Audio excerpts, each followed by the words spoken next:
There we go. Sorry, I muted the mic.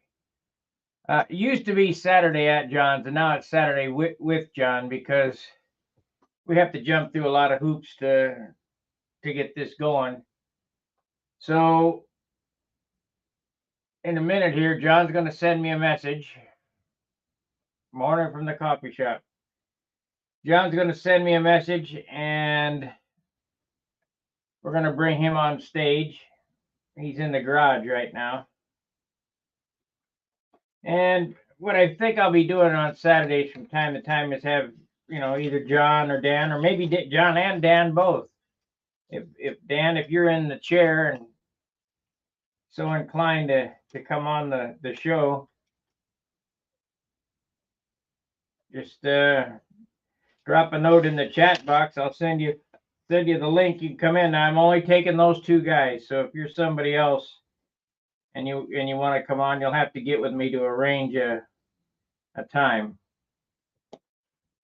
So as we wait for John, I guess we'll discuss what I'm going to do today. I'm going to lay out a canopy area, cockpit area, so to speak. We're going to get this glued on today. I got my push rod installed, as you guys saw in the past, or in the last episode. And as soon as that's done, I mean, this thing will just fly together. I have to mold up a top and bottom block, but that don't take no time. So I need to figure out where I want this to be. Now, this is just the mold here.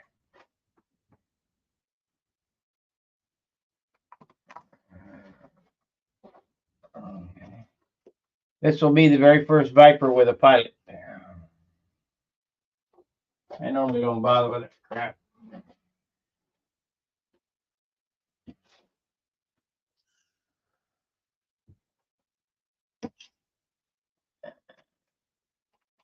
So we got 4 watchers so far. Like I say, it'll be a few minutes and John will join the show. Let me get a circle template.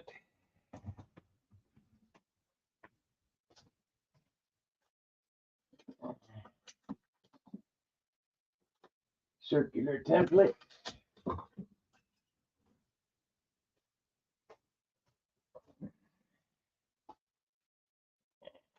Let's see here. We need the helmet.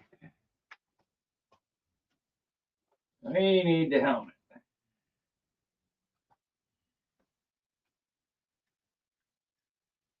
I still need to work on this to get the helmet painted.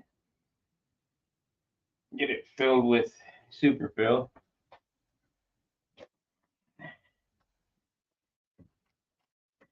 So it probably would come to there. Get a pen.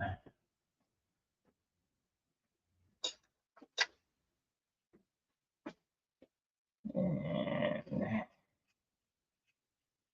how come they can't make a pen that writes on balsa wood? Unbelievable. I thought the Sharpie would work, but it don't. So let's try these cheap pens. I bought a dozen cheap pens for $1.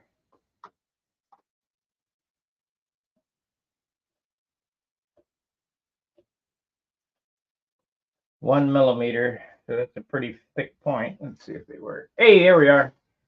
Okay, let's invite John here. And we've copied it. Oh, cancel. Invite, copy. Invite, paste. All right, John, go ahead and click on that.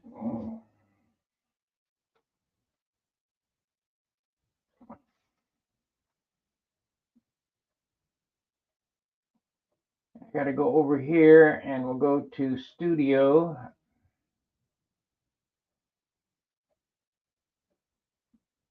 I'm going to turn that on. And we got 7 views, and I want Let's see. There's John. Okay, hold on, John. I got to fix this other thing and I'll bring you on stage. So if you delete this. There we go. We're going to take this down, remove. Okay, here comes John. And we'll add him to the stage. And we'll do the split. And if you guys will notice, thank you for the super chat. Can you hear me, John? Yeah, I can hear you. Can you hear me? Now I can, yeah. I'm getting that feedback again. What do we have to do that? You have to close your YouTube or mute your YouTube videos. You got another window open. Okay, did that clear it up? It sounds fine to me, yeah. Okay, it's not reverbing anymore, so that's a good deal. Let me make you big and we'll see what you got in your shop there. There you go.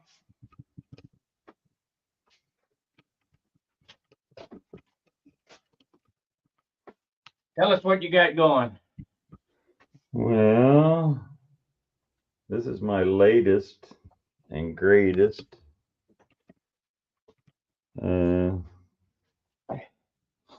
airplane that I'm working on. Sort of hind end shot of it there. We'll try to turn it around here. Of course, it's upside down.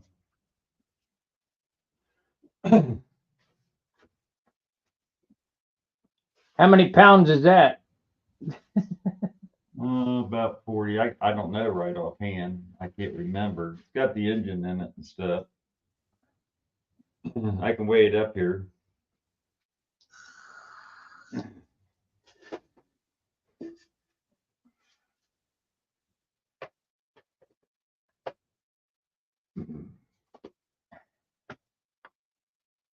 Let's see what we got going on here.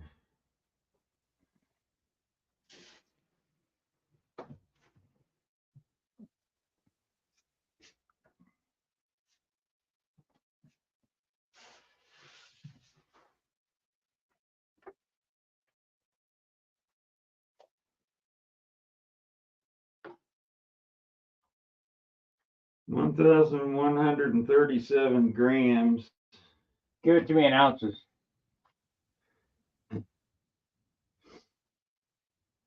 2 pounds, 8.1. It's 3240 ounces minus 14 ounces.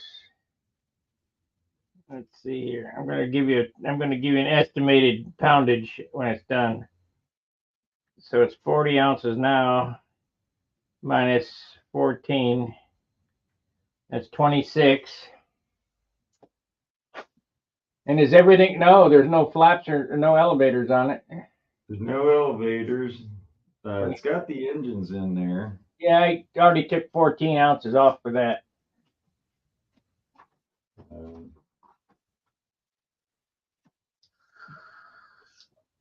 The elevators are right here, so they had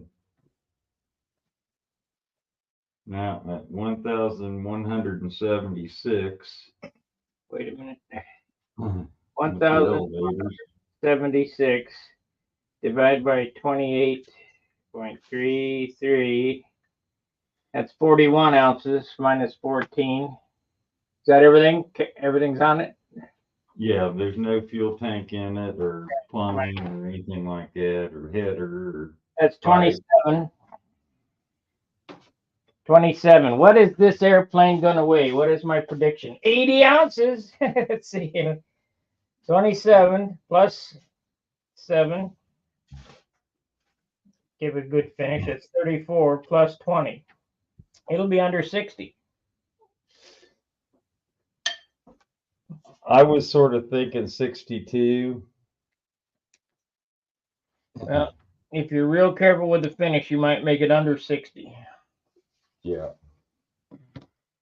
But you know, you got all that mystery ounces and all that stuff's got to go in there, and Danny has a theory where the mystery ounces come from. I don't think that theory's correct. I I kind of heard that he thinks it's moisture in the air. I kind of do, because my other airplane, Gary says hi.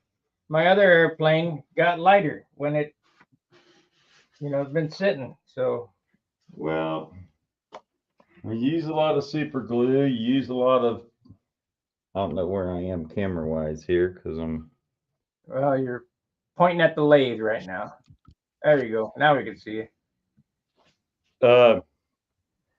it's hard to have the computer where I can see the screen on the computer and stuff and know where I'm aiming at.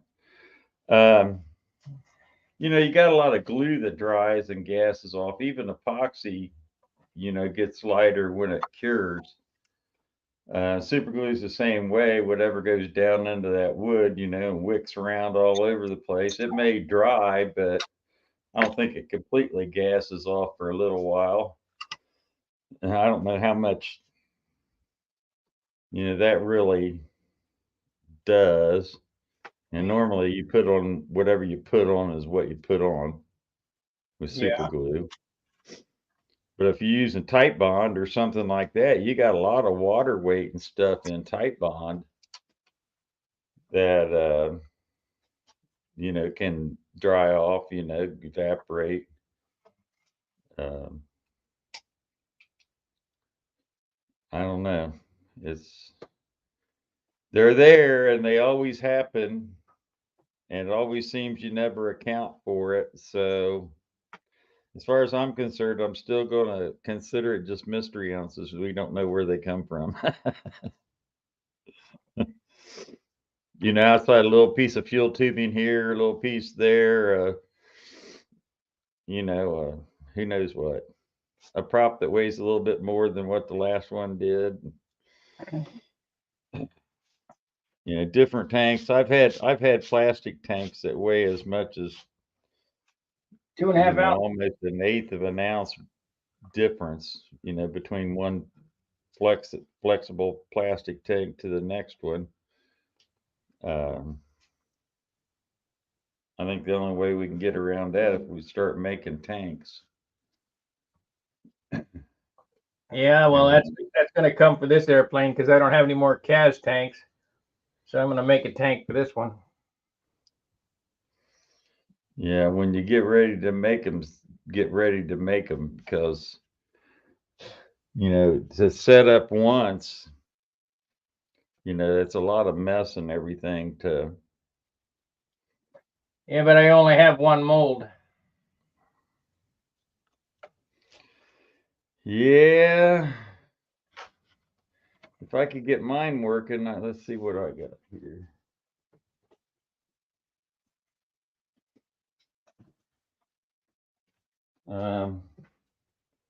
I've got 2 molds if I can get mine working.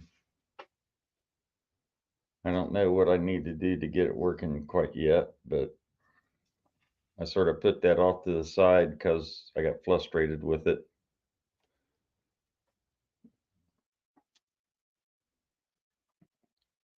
You know, what I probably need to do is get Dan over here for a day.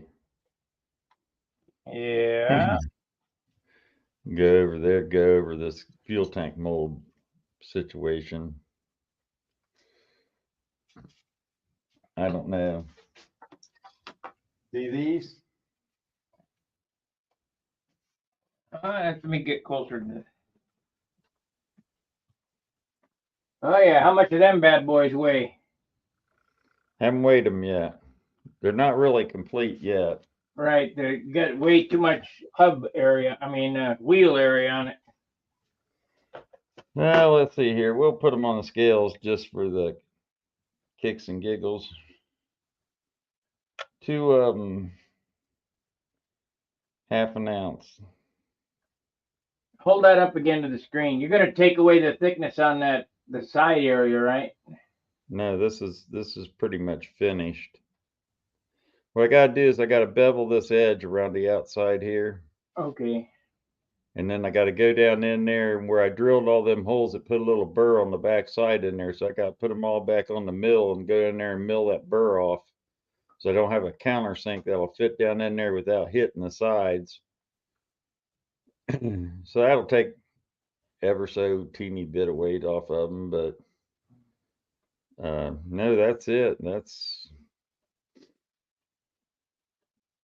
they'll I guess they'll look thinner when you bevel the edge over. But hey, another thing, aren't the thickness of those wheels too thick? You can thin them out. what do you mean? The thick from where the tire goes, the wall thickness of that groove in there, it looks pretty thick. You mean this area right here on these pieces? Yes, it looks like a 1/16 of an inch thick. Well, it's not a 1/16 of an inch thick, but if I try to go any thinner, what I ran into was, I don't know if you can see this. I'll get it. Let me get a ruler.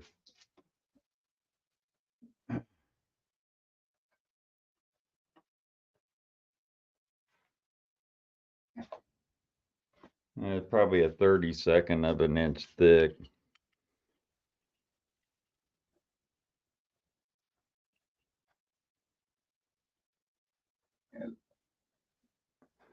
Okay. How well you can see that.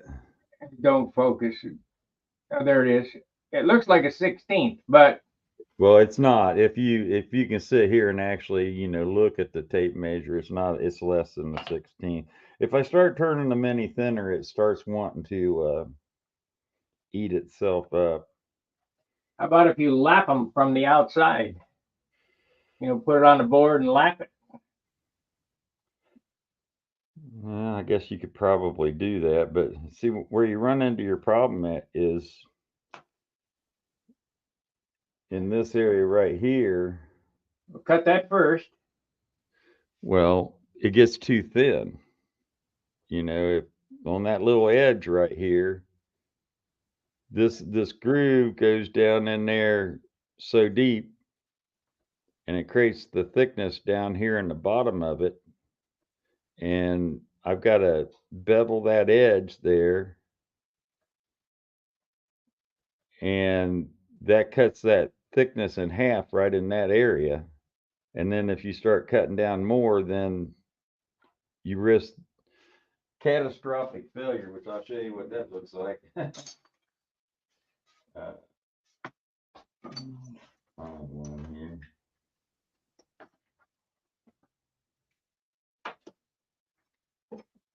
May have thrown it away.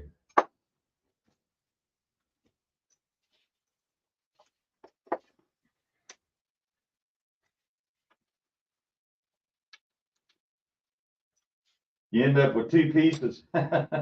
Basically, is what happens. Yeah. I think I threw it away. Because I was trying to thin everything down as much as I could thin down without, I even tried to thin down this little bushing area here.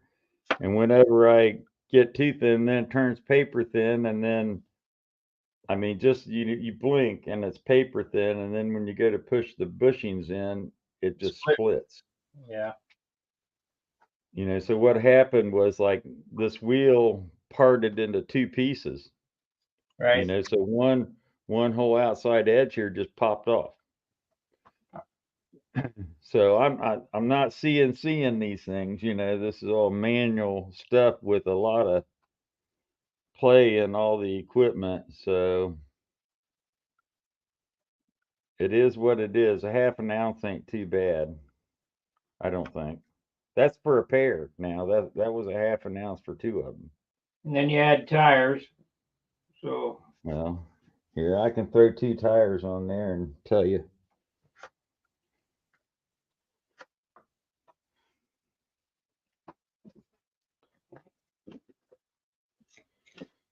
.8, 3/4 of an ounce. Yeah, that ain't bad. For a set of two, and that's with my homemade rubbers and rims. You know, drilling all them holes took a lot of material out of there. Yeah. Let's see, I got a set here. Did you Yeah, sell all that basically- tires? Huh? Did you sell all your tires? No, I still have some. For you guys who have the MPI wheels, John has 2 different size tires. The other ones weigh almost 0.9. These right here with no holes. Yeah. They weigh more. They weigh closer to an ounce. So, I mean, they'll be pretty good. I'm not making up a whole bunch of these things. They take me quite a bit of time to make them. I figure it probably takes me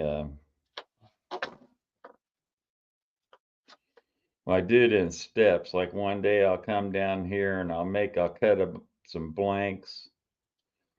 Then the next day I'll come down here and I'll tray pan all this insides on both sides.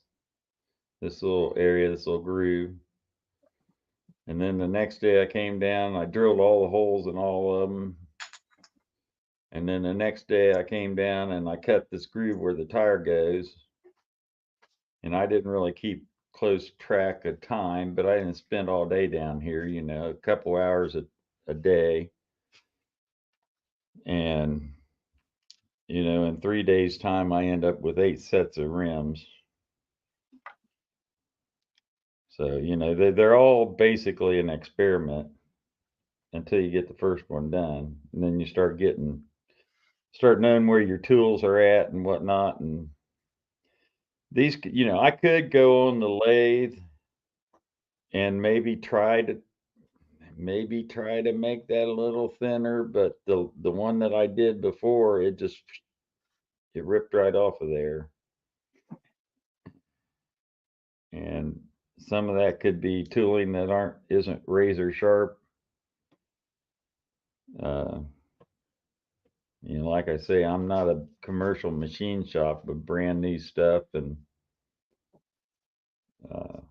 you know, really high end cutting bits and all that stuff. It's trying to get by with Harbor Freight stuff, basically. I mean, that's what my machinery is, pretty much. My mill's a Harbor Freight mill from 1960s. My little lathe is an Atlas Craftsman lathe that you could mail order for $200 back in 1960. And, you know, they just got a lot of slop in them and you can't get it out. You know, the lead screws don't have any kind of concentricity to them. I did get a DRO for my mill, which helps tremendously. No doubt. That takes all that out of it. That removes that from the equation. You can actually cut 40 thousandths off instead of a 16th now, right? Yeah. Well, with all the slop that's in all the dials and everything, you know, to use the settings on the dials is just about impossible. You know, because once you change directions, then everything's out the window. So that just helps a lot because it only reads table movement, you know, so you can start turning them knobs and dials and they can turn 5 turns and until it starts to move that table, it don't read, you know, so that's a nice thing about DRO. Now you've seen here, I got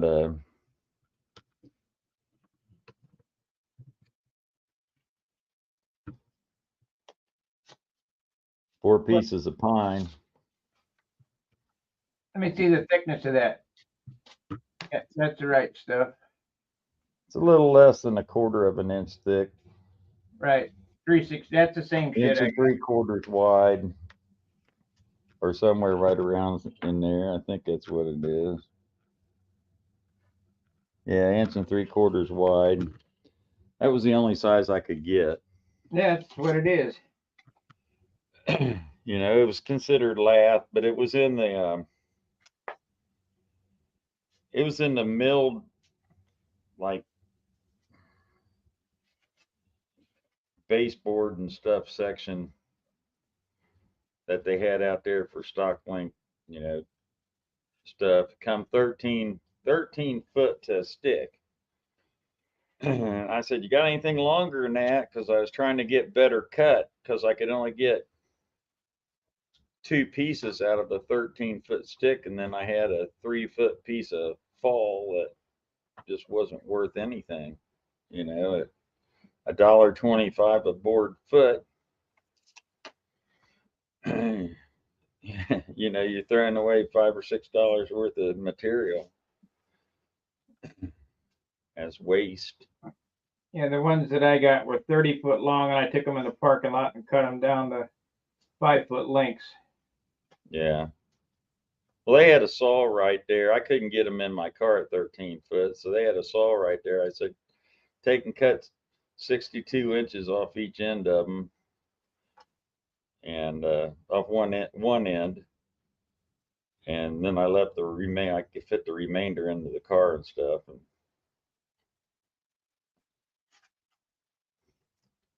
so that made it pretty easy.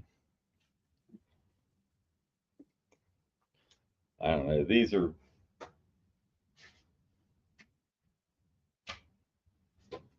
Here's a. It's hard to move this camera around. I need to get a longer cord or something. Now you can buy an extension on Amazon. Can you see that? I see your table. Well, that's the 8 sets of wheels sitting there. Okay.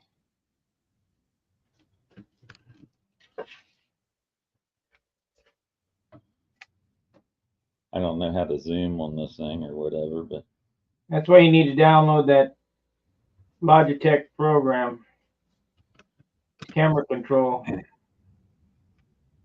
well, it's on there, but I don't know. I got to learn how to get to it and stuff.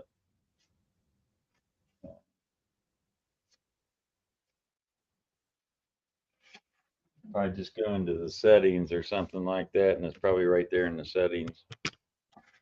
You know, I can change the volume. I can change the contrast and all that junk, the parameters of the camera to make the picture look better. There's 5 or 6 different things in there, and I think there's a zoom and whatever in there, but I just haven't played with it enough to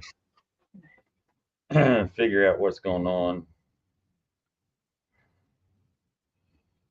You'll be fine. So what's up in your shop today? I'm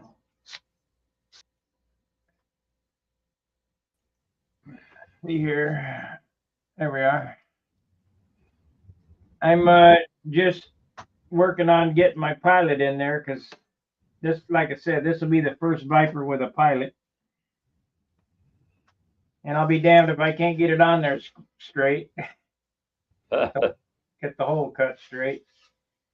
Oh, here's the deal. You know how we're always having a problem writing with ballpoint pens on balsa wood? Yeah. Went to the dollar store and bought $12.25 pens, because the dollar store is now $1.25. And let me see here. And these are 1mm ball tip, and they work on balsa wood, and they work good. I've been using fine line Sharpies. I don't like them because they dig a groove. They're a felt tip pen. Yeah, they dig a groove. I don't like them. Well, they will bleed on you, and they'll bleed through dope, you know, when you're finishing. Hey, Scott Reynolds is on here. Who is? Scott. All right, Scotty. Hope everything's going all right. How you feeling?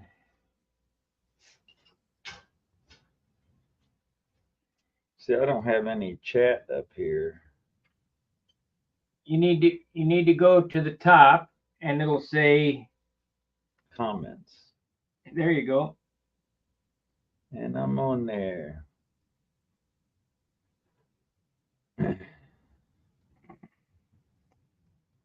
Good to see you up and about.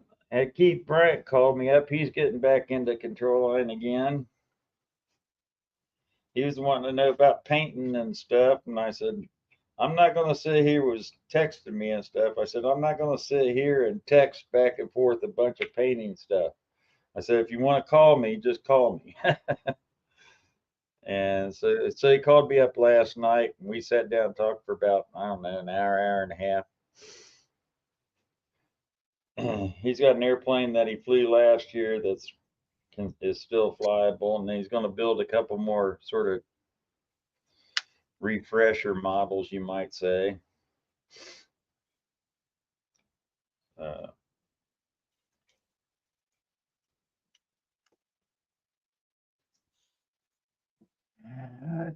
He's getting back. He's getting back into it, and I was trying to tell him about the paint system and stuff. And he was wanting to use nitrate dope and all this, and I'm like, no, you don't need no stinking nitrate.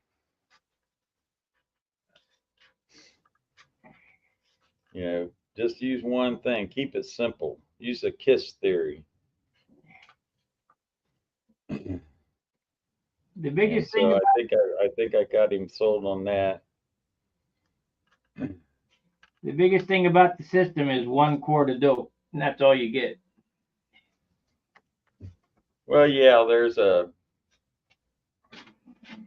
you're cut. You got a certain amount of stuff that you can use, and that's all.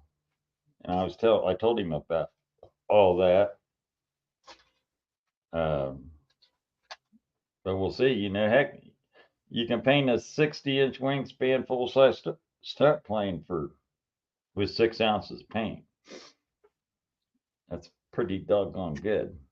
Yeah, but you're leaving out one thing, and you also need 6 pounds of sandpaper. Yeah, you're not using primer, so you don't have the grace of being able to have some boo-boos or whatnot in the surface and all that. You just don't have that option. You have to make everything right, before you start putting that final coats of paint on there. I told him about tinting the dope and all that stuff,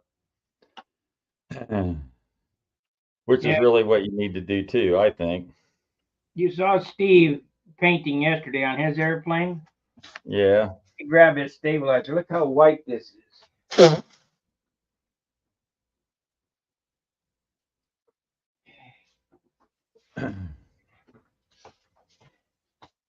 Doesn't have any tissue on it yet either. No tissue on it yet either.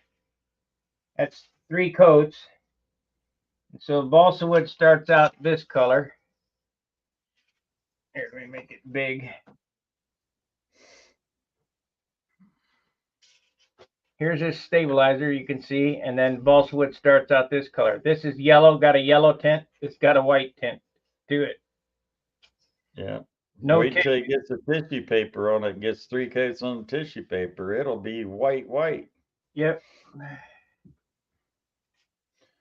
And at no extra cost in weight.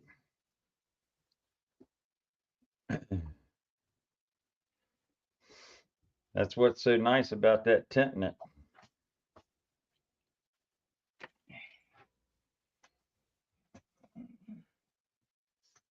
I don't know as if I do that with reds and blues and stuff. I mean you can, but can you imagine if you tinted the dope insignia blue? By the time you got to the blue, how blue it would be? I mean, it'd be dark. It'd be black.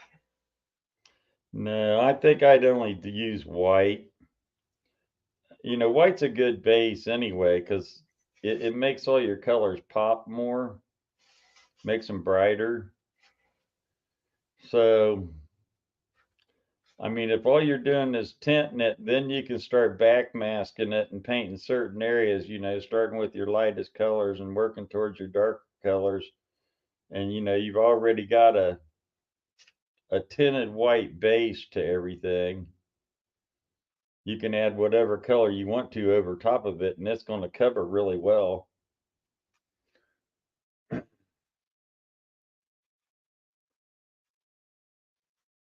Remember all them canopies I bought at Radical RC?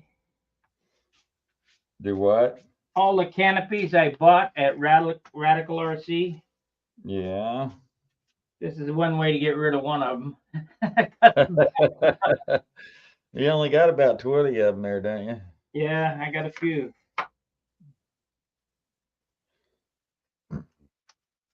I've got 5 or 6. They're no longer there anymore. Right. They're down the street. Yeah. The hobby shop bought them out, and they didn't want to talk to me about Radical RC, so I don't know what went on about it, but we'll find out eventually over time.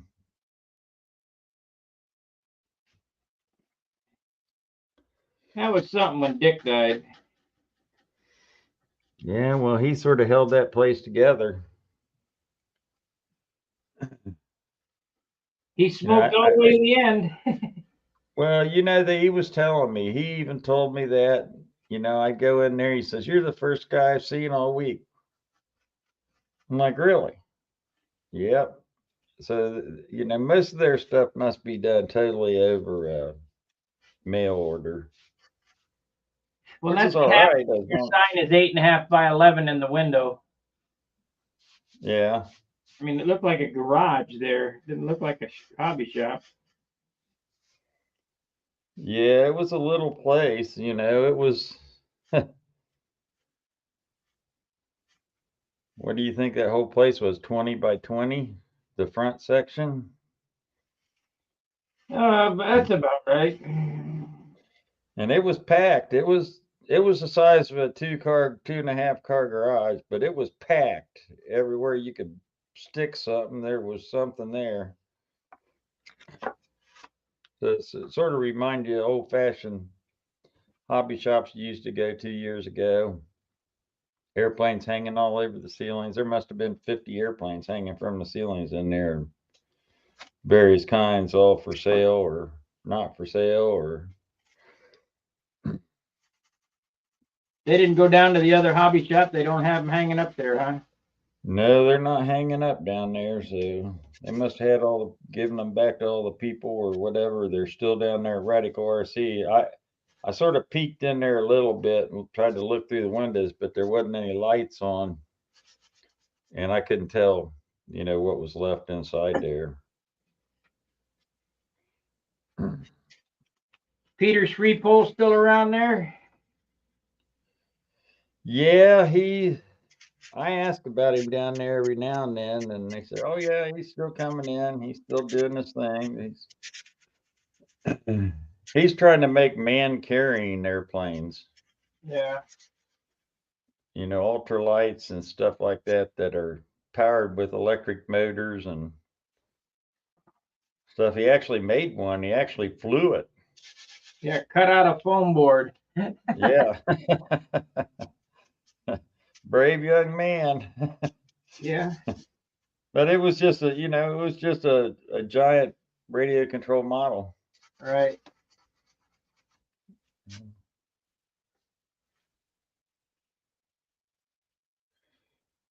So I don't know if I want to build an I-beam, I know, or maybe a couple of them, but I've got 2 other airplanes over there that are I could really finish up. They're going to end up being 62, 64 ounces. Uh-huh. Well, hey, you got to look at it this way, Robert. That's still pretty damn good considering that a lot of those airplanes out there are 70, 74, 80. It's not Billy Werwick's weight. but it's still pretty damn good. When is Cleveland? That's not until September. Okay.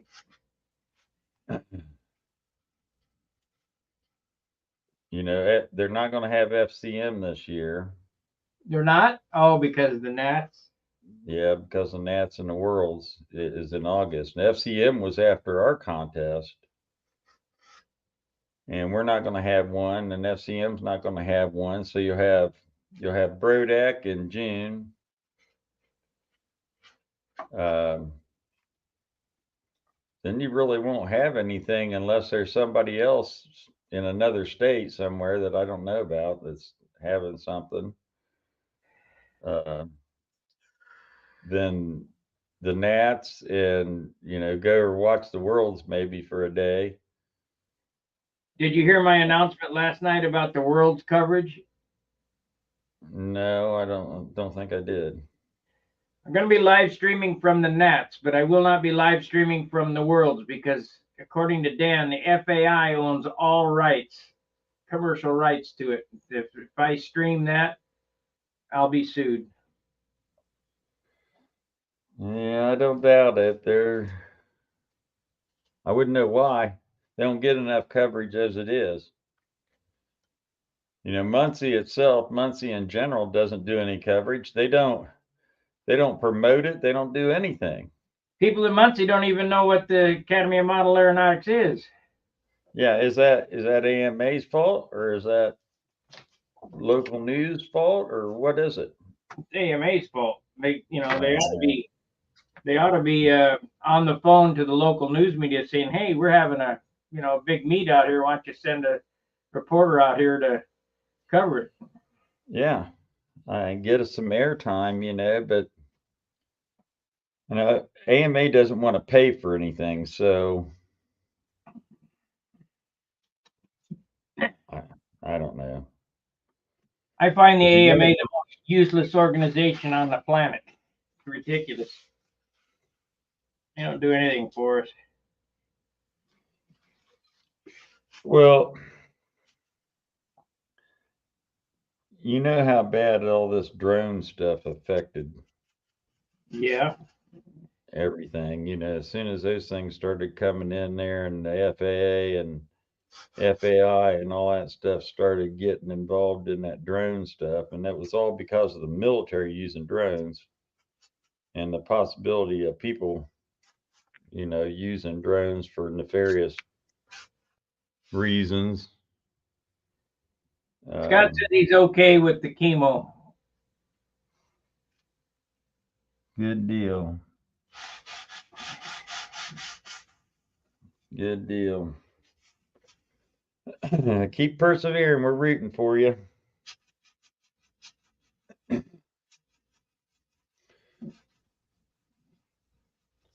So we're, as far as the club goes, we're not really doing much anything contest wise this year. It's I don't know, it's just a bad year.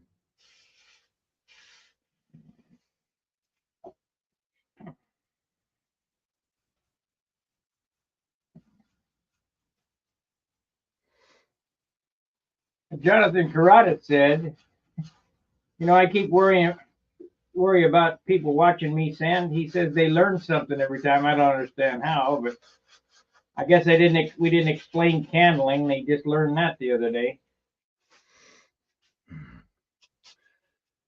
Well, there's so many little nuances about sanding.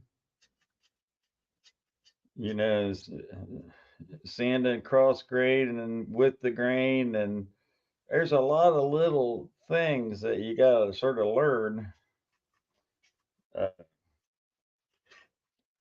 And I see even experienced guys even screw up and forget the basics, of proper sanding procedures. I've done it myself more than once, same way with using like a block plane. Your block planes don't work worth a crap across the end grain, and they don't work worth a crap if you're cutting the wrong way. You know, they'll pick things up and gouge things out, you know, and if you turn it around and pull it the other way, it'll work fine. Well, the biggest thing with a block plane is these guys try to take a 16th of an inch off at a whack, and you're only supposed to take 5/1000ths off. Yeah, it's sort of a fine thing. It's like a 80 grit paper with a blade, you know, you just a little bit at a time.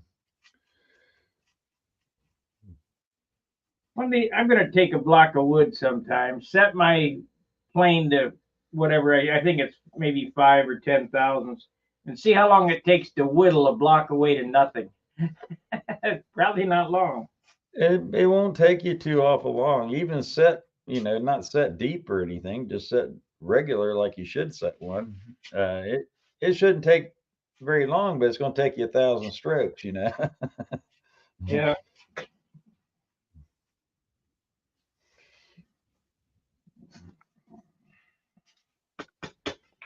I'm sanding some more wood out of this top block. Yeah, going to get it down another 5 grams. I don't know what I'm going to get it down to. I think it was a half an ounce when I started. Well, you know, you know it, you start sanding on that stuff, you think you're going to sand some weight out of them. Once you start sanding and not using a gouge or something, you're not removing much at all. Well, I play a little game with myself, and that game is, I'll show you. We'll power this up. We'll weigh this. It weighs 16 grams. All right. Tear.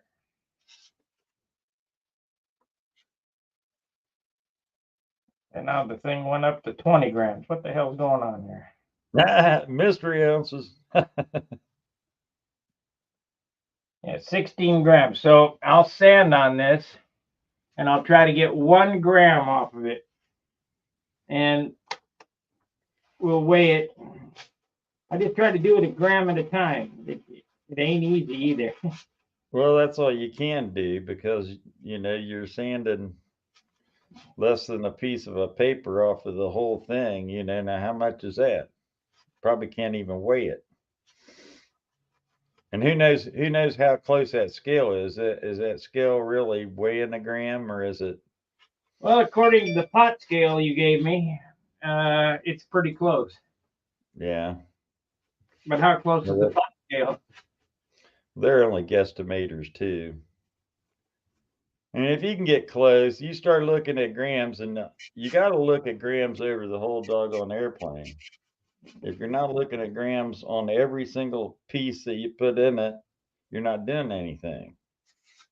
Because it boils down to grains instead of grams. Yeah, it's a collection You of the know, whole. 1,000th of a gram here and 1,000th there, and before you know it, you've saved a gram. Well, I can look at this and know that it's too thick. It's 1/8 of an inch thick. So we'll get it down to, 3/32. Well, that's the whole hard part about making those hollow block pieces is that you gotta sort of leave enough on them to where you can sand them to final shape after you glue them on. Right. And if you start trying to finish sand them too thin on the inside, then you don't have any sanding room. Like building an airplane out of 16th inch wood. It can be done, but you don't have any sanding room.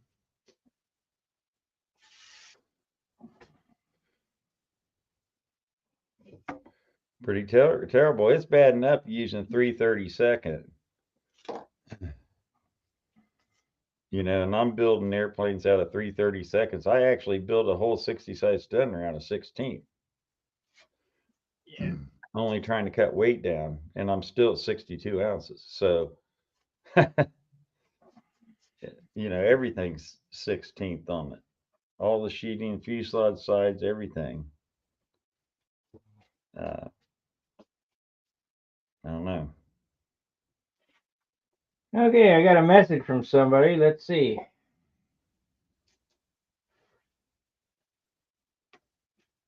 Updated picture. I don't know who it is. It's an updated picture. I sand it down and apply a little more clear. You can see it. See some weave. I'm going to wet sand this coat and polish and call it a day. I don't know who sent me this, but I don't know what type of airplane it is. But there's one of the followers of the channel. I'm not sure who it is, but let me get over here. What is that, a Tomahawk or something, or a... Not sure. That's all. I just have a phone number. Must be using polyspan or something if he's talking about seeing weave. Yeah, it is a Tomahawk.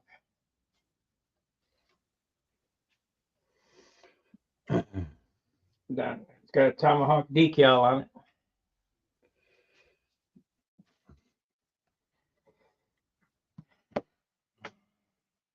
They're a good flying little airplane.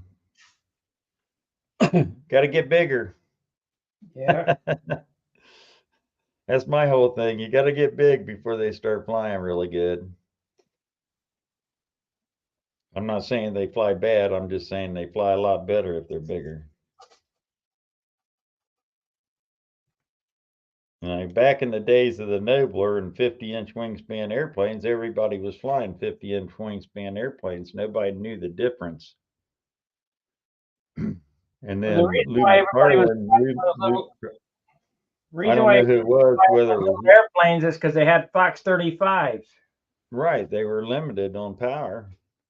Lou McFarland started with the Shark 45, which was one of the first, I think it was one of the first big airplanes. And they were only flying those with 45s at first. Then he switched up. He started using Super Tiger 60s, I believe. After all, I could be wrong on that, but I'm pretty sure that they were using 45s in those things. And basically, these big airplanes we're flying now are 40 size airplanes with 75 shoehorned in them. We're detuning all that stuff to where they're putting out twice what a Fox 35 is, but you got a big giant motor up there that's just loafing along, lasts forever.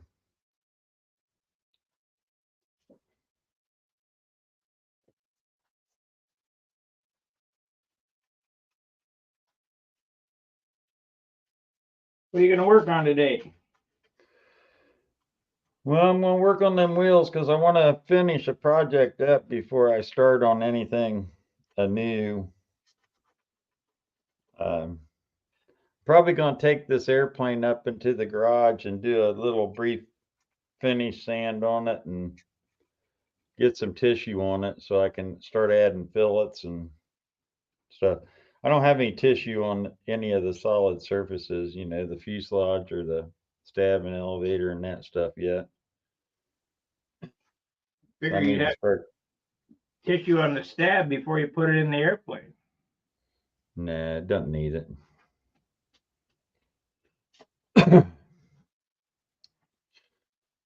At least the way I build them, they don't need it.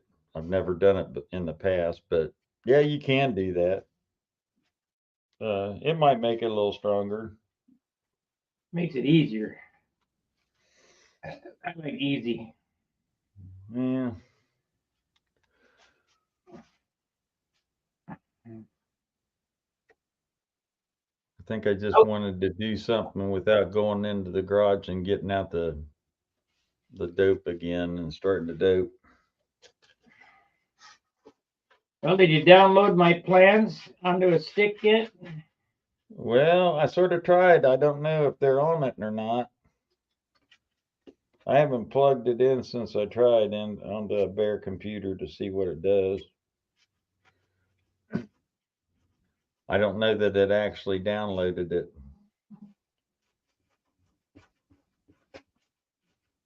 If you just double click on the stick, it'll open up and you just treat it as a file to look inside it. Right. I've never used one before, so I'm pretty computer illiterate when it comes to a lot of this junk. I just don't mess around with them enough. Yeah, but you got the advantage on me. You got a 12-year-old in the family. Well, I've got some 25-year-olds too, but you can't get a hold of them. They're all an hour away or better, and they're working and got girlfriends and all that junk, and trying to get a hold of them, get them to do anything, it's like pulling hen's teeth. Just don't work. Ooh, we're close to getting another gram off. It's teetering. Yeah. Everything I got to do right now is noise making. So, it's running machinery or whatever, and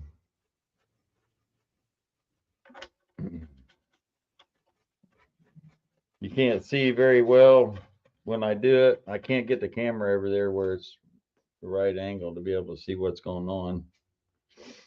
And you need to The buy. little stand I got doesn't go up. It only goes up about 4.5 foot tall. Need to buy a light stand, which are probably $10, and a USB extension cable. Yeah. Yeah. Right now the camera only comes with about 4 feet cable on that, so that's all the farther I can move it away from the computer right now. I got one cable that's 25 foot long, and the other one is 15 foot long. Does that affect your picture at all using a longer cable? No.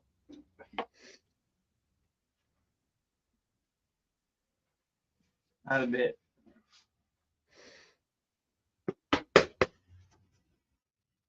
I'm just wondering if it's got to be a certain kind shielded or whatever to.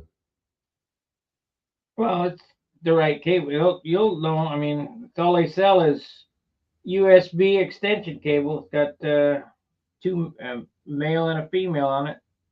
Right.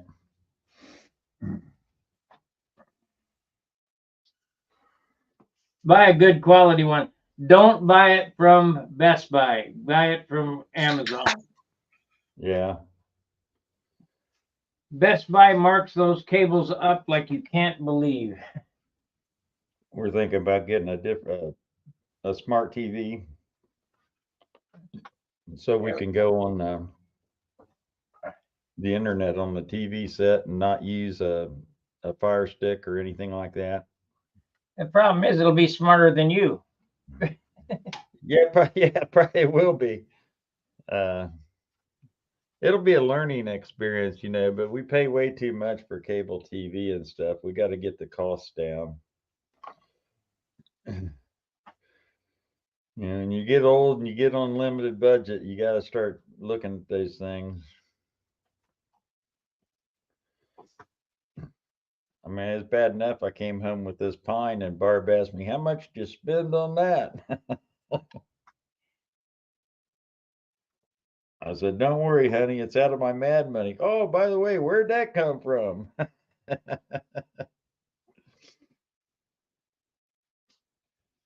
I got me a big chunk of steel here for a stooge.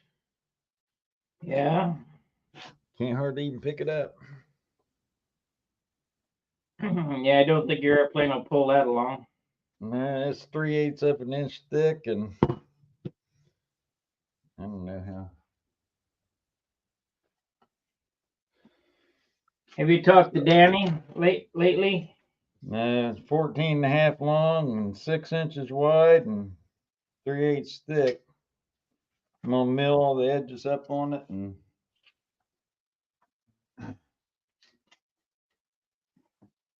make the brackets for a little spring-loaded release on the end of it.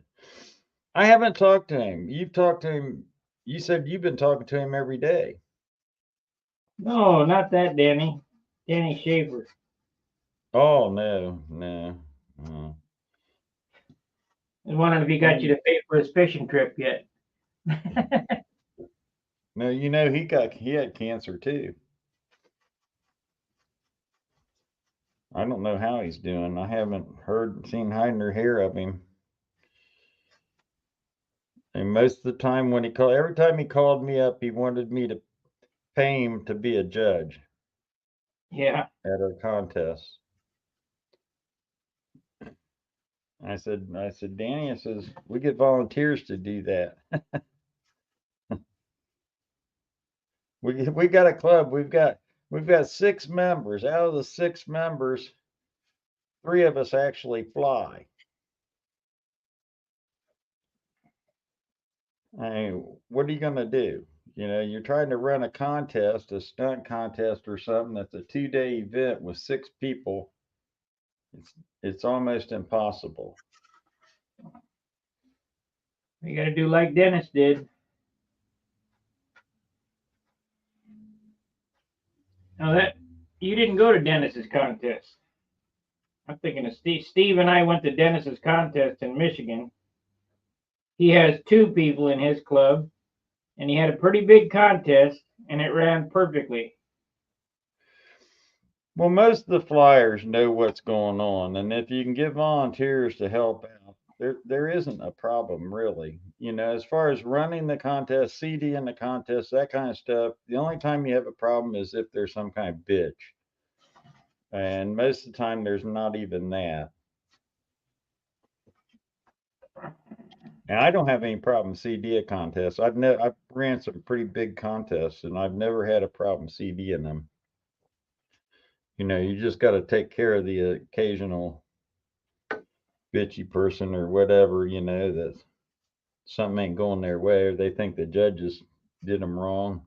You mean like last year at the Nats when they said if you have a problem, make sure you tell. I get yelled at for saying something. It's These people think they're royal. Most of the time, all of it's stupid stuff. You know, a judge left a score out on a maneuver or whatever. You know, and that happens. That happens. We're only human. But you know, it's only toy airplanes. So you can't take all that stuff to heart. Yeah, but you got to think of it this way. Yeah, it's only toy airplanes, but you spent $2,000 getting there, depending where you come from. I spent $1,000 for the weekend, and then you get hosed. Well, you pay your dues and you take your chances. You know, it's subjective. You got judges out there that you don't know who they are. If you talk to one of them wrong and they don't like you, you might score a point or 2 less per maneuver than the next guy does. It's the nature. It's been like that forever. And until you can get a machine that's out there that judges every single maneuver exactly, you know, like it should be, it's not going to change.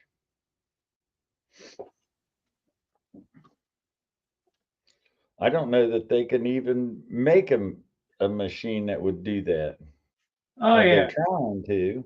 Yeah, them guys that are from wherever they're from that are doing them tracings have got the idea.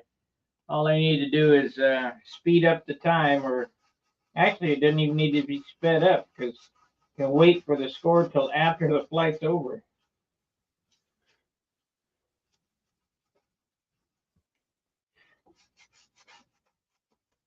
But the guys don't want to use that because they lose their halo points.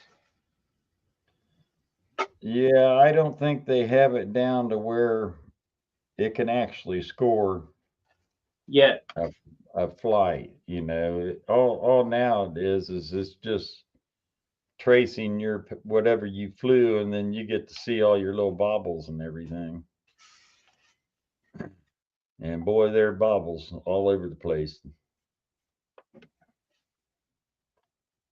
Even the best guys in the world, you'll see their egg shapes and everything. Now, Soft corners. I was watching some of them tracings, and the absolute best rounds I've ever seen, and it's perfect on those tracings, was done by Bob Hunt. Perfect. Yeah, Bob's pretty good. The rounds were perfect. I mean, they followed that track perfectly 3 times. Yeah. Well, if he wasn't hurt, he'd be somebody to reckon with. If he didn't have back problems. It's amazing. I don't know how much longer I'm gonna be able to do this stuff because I feel it every year. You know, diminishing returns. As long as you're alive, you're never out of the fight. Well, I understand that. I sort of look at like that, and it keeps me younger because it gets me out of the house and makes me be active and all that stuff. But you know, I noticed. Well, I had my eyes worked on, so that helped. Now I can see a little better.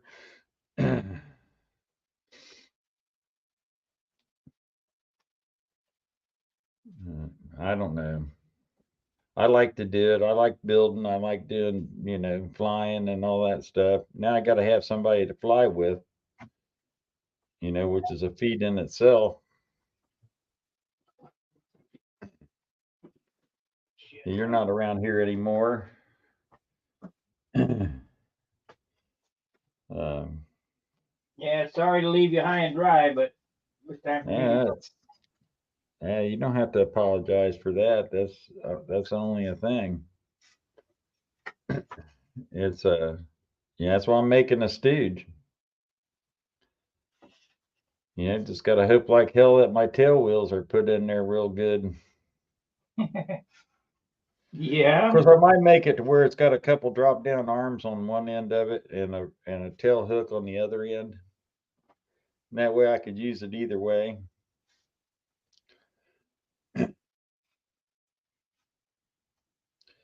Somebody told me, said, well, what it'll do, it'll wear the paint off your leading edge of your stab, wherever those things sit there and rub on it. I said, well, if it does, it does. I'll have to refinish it there.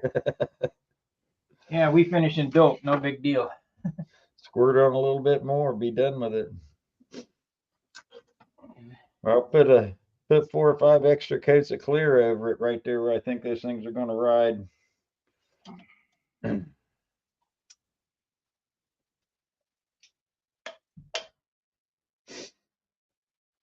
This was a good investment. $1.25, and these work perfect.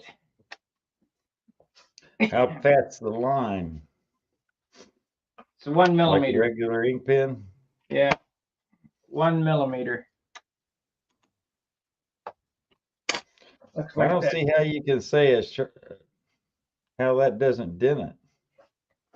Well, you can't. Just don't push on it hard. Well, I don't push on these Sharpies. They're felt tip. Yeah, I don't like them. You can keep them. Yeah, they work for me. To each their own. 1,000 ways to skin the cat.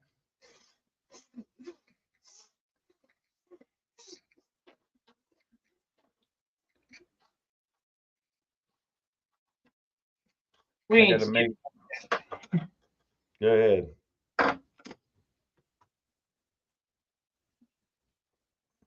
What were you saying?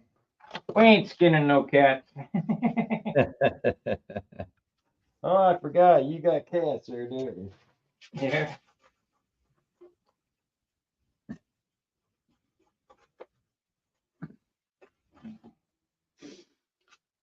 I gotta find me a little beveling tool that's small enough to fit down in those wheels.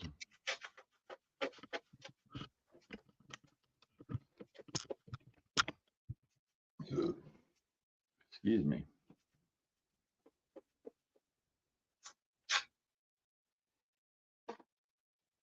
Well, how much does this weigh?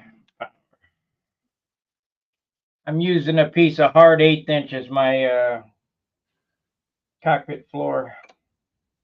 And it doesn't read, but doesn't read any grammages, but I can tell, it's got some heft to it.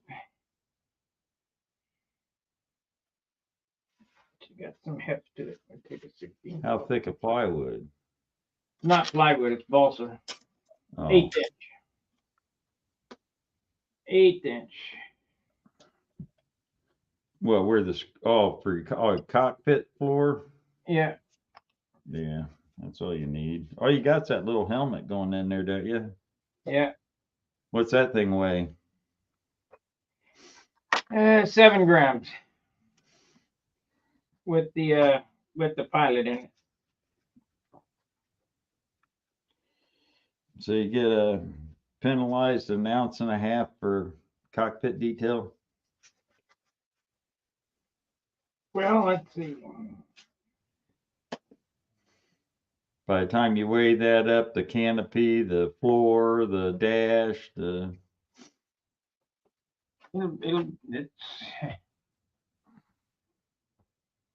well, the floor and the helmet and the pilot weigh 8 grams there, so then the canopy is going to be 3/4 of an ounce probably. So that's you're going to add an ounce. yeah, minimum. Yeah. It's hard to add all that detail to it. You don't think a canopy, you sit there and you look at that canopy, you cut it all down. Well, this thing don't weigh shit. Well, Yeah. you got to include the glue and all that crap that goes into putting it on there. And if you do like Al Raby did, he put little fiberglass strips all the way around his canopies so that they wouldn't come off. No, I just keep doing it the way I do it. I cover over it myself with tissue paper, but I do. Just super fill up onto the canopy, and they're epoxied on.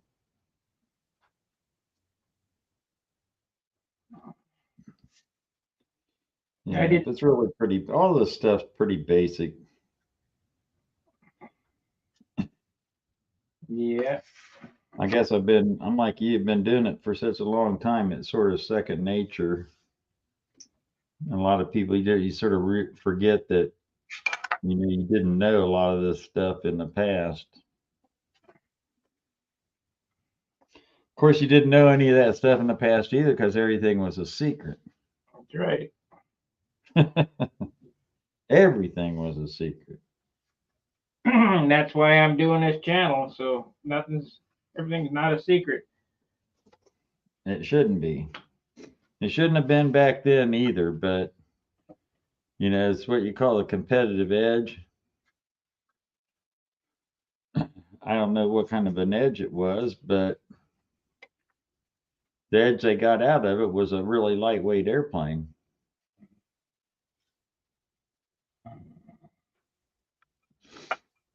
Yeah, cut too much off of it, dropped it down too low. Maybe too high. Shoot, I have to cut another one. Oh well, we use this. We'll make it the dash.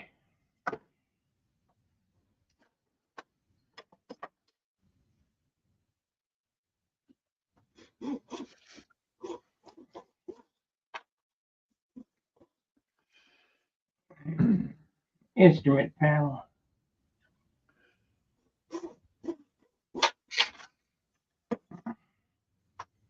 Yeah, that's nice.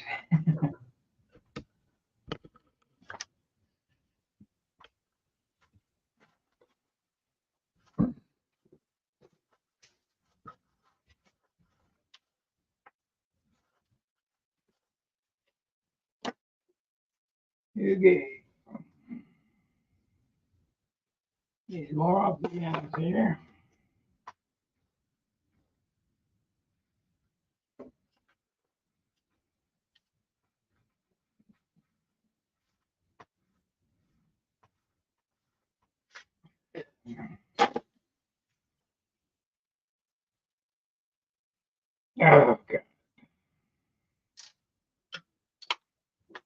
Gotta be wider.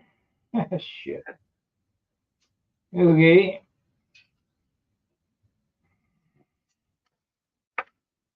Try again. Jonathan Carradas asked me last night, how do you know when it was square? I said, look at this real close. I pointed at my eye. That's one way of telling. It's you can see pretty close. Your eyeballs will do a pretty good job. If you don't have glasses. And I got glasses.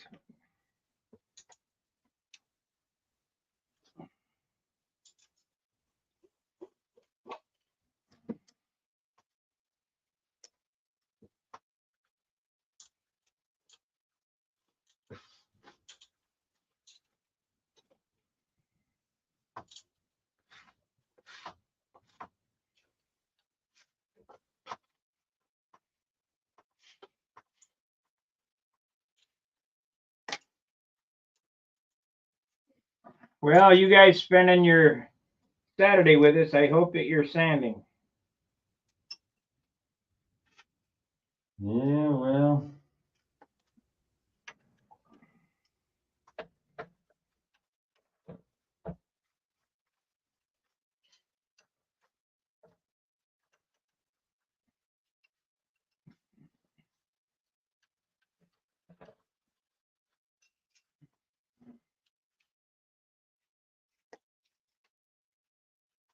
Got to have an instrument.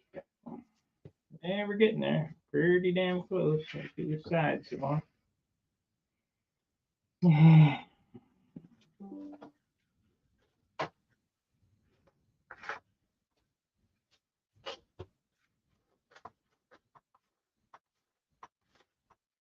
So what are you doing now? Gonna make some noise? What's that? You get ready to make noise? I'll mute it before I turn it on.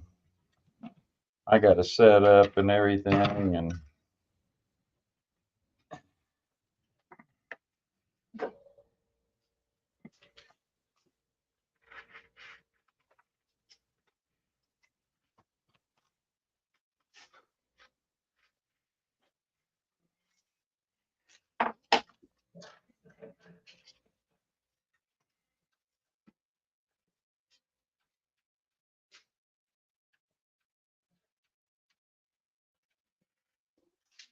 I don't get done without doing something, so.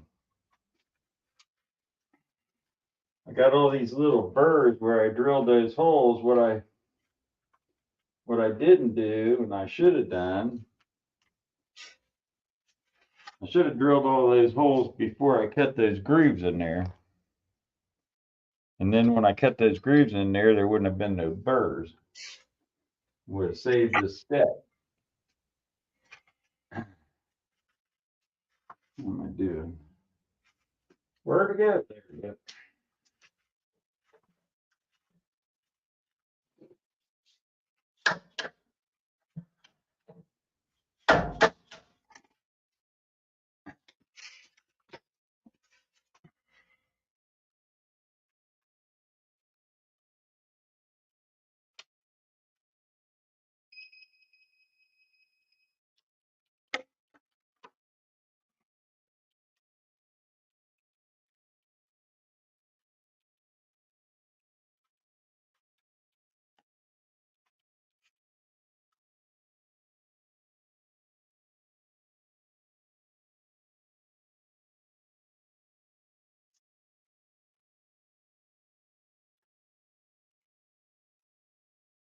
Well,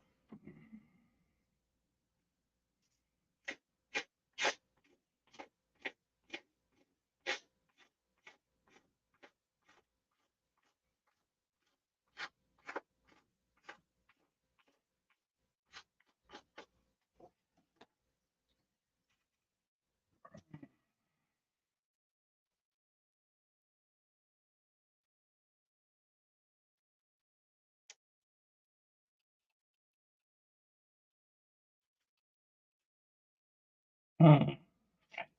Corner. Right there.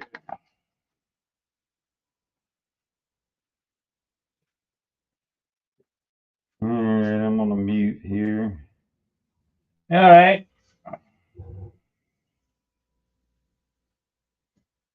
What I'm doing, guys, is fitting a dashboard and a floor for my cockpit.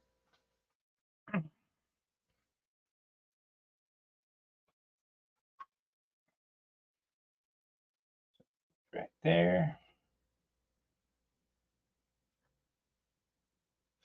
There. 16th. 16th. Make it 8.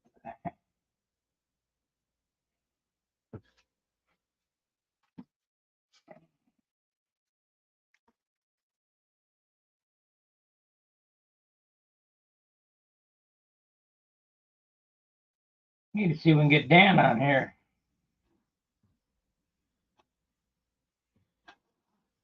Danny, get out of the chair and into the garage. Hey, Frank. Thank you.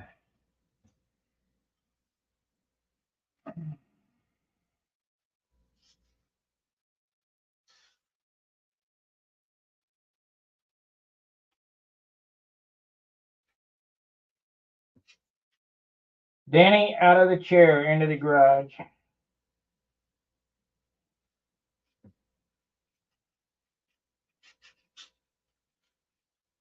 Well, that's the deal.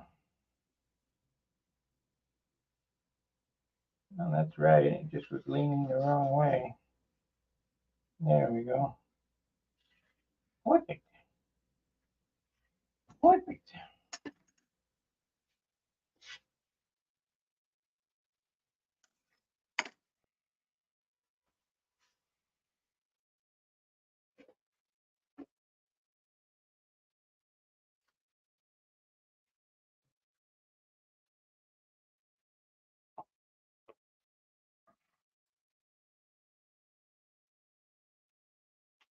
All righty, we got a dashboard in there now. Hopefully it's right. Close enough. I want this puppy. Yeah, it'll be right if I sit her down there.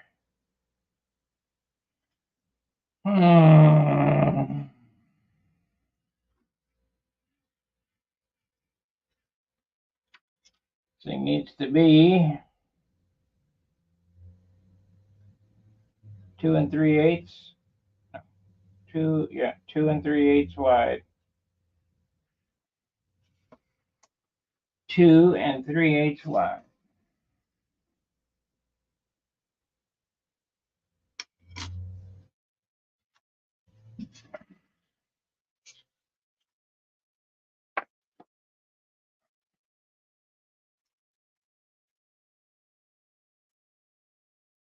Two and 3/8. I don't know what John's doing over there. Probably making lots of scrap.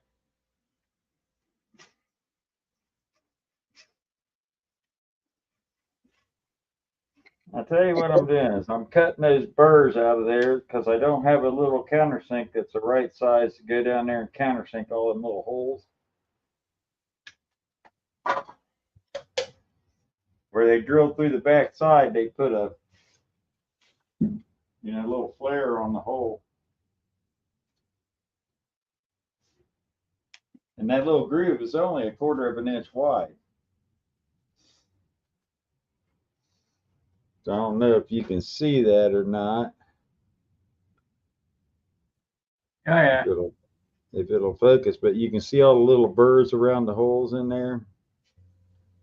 So what I'm doing is I'm just running it through there and milling around it to get rid of all those little burrs. While I'm doing it is I'm also thinning down that little web in there. That center web, it's a little bit thick. So I'm gonna thin it down a little bit more. But in the process it makes a bunch of noise. Okay. So I'm on mute here again.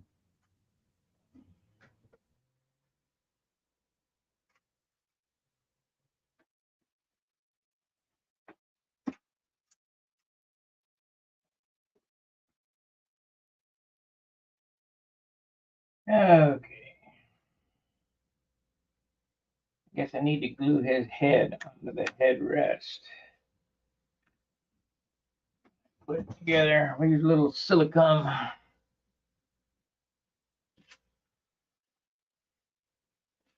1 gram.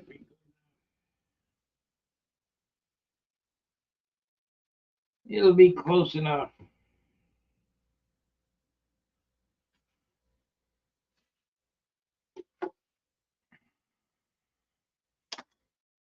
We ain't building a watch. I guess I could put 2 layers on it.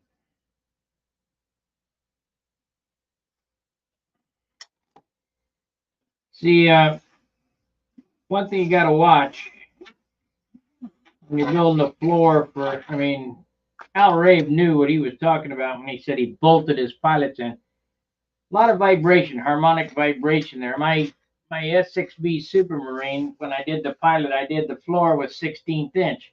I glued the pilot to the 16th inch, and when you start the engine, his head was bouncing off the headrest.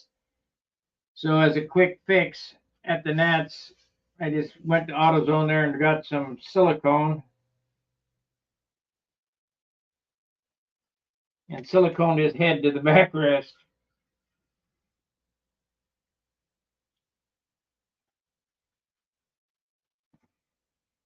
Now this is trial and error here because it takes like 1 or 2 swipes and then you went too far.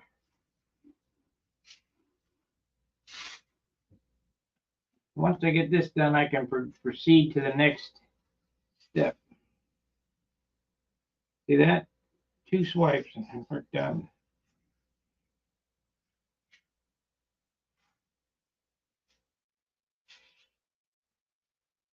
I need to cut this off here, there, right there.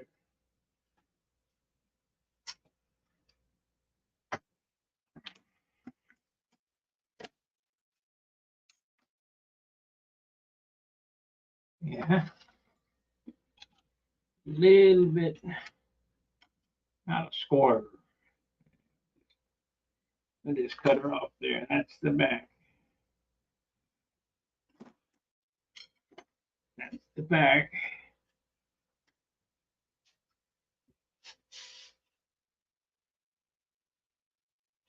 Oh shit, that ain't no good. Gotta do that again. Damn. Well, no, we'll just put her on the disc sander and sand this off.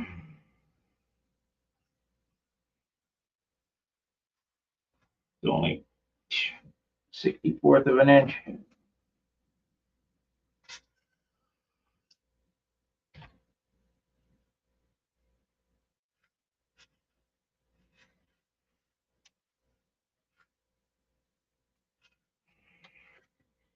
Okay, glue it on and be happy.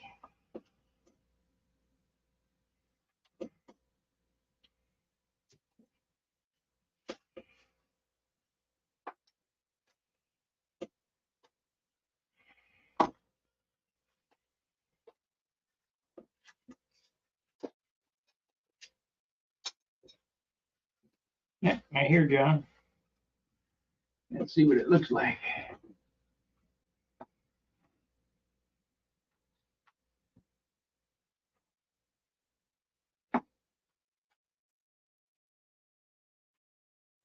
Too low. So we're gonna have to set the helmet on a block. Okay. Set that up. Right.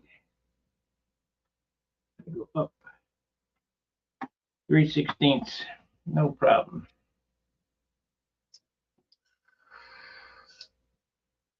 No problemo.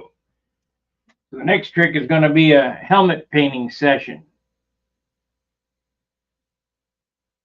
That'll be fun. Yeah.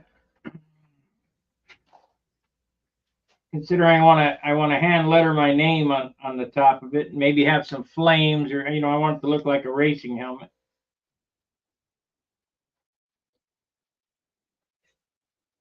Everything in miniature. Yep.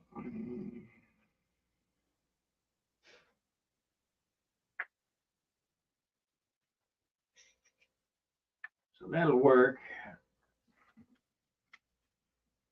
Just glue this in. Oh. Put all these holes in here, and that opened up a whole new ball of worms.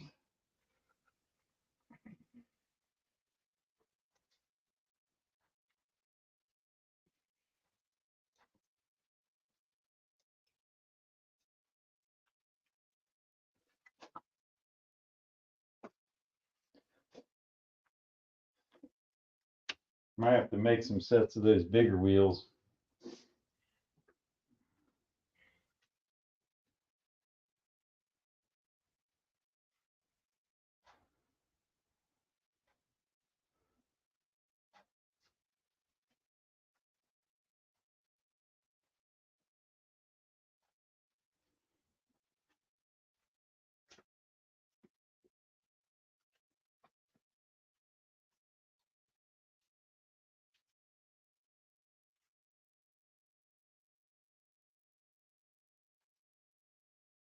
Eight. Let's see what that looks like.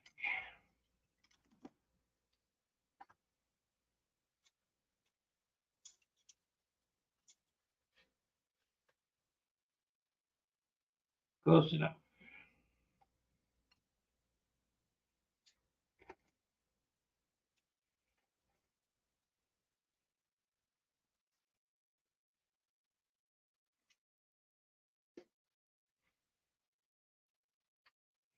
Doing all these things and turning this thing 900 times is where a power-driven rotary table would be neat.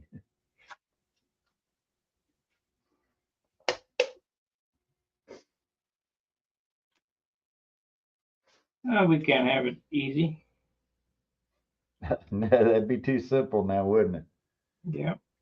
Well, I guess for another $175, I can get a stepper motor and a drive unit and a power system and all that stuff and hook up a stepper motor to it.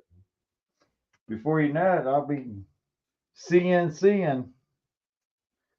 Get about 3 or 4 more of those and hook them up to all the controls and buy another laptop, buy all new screws for it that are ball screws that don't no slop in them.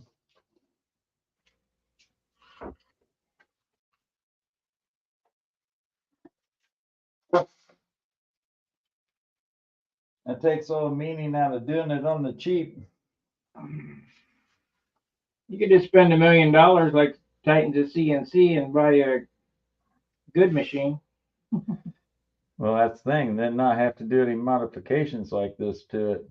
This is, I mean, the whole thing was about not spending very much money. I think it'd be cheaper to look around and see if you can't find a set of wheels for $20.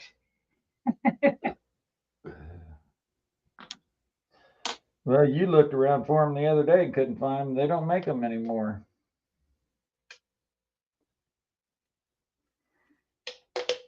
And I'm not producing them, so unless somebody's got a CNC machine that wants to mass produce the things,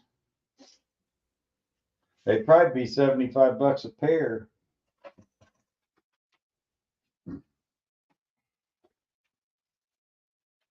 We have to get people who pee on their food to make them.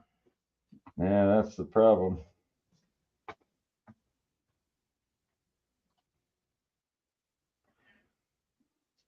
That's why all the blind people over there use canes.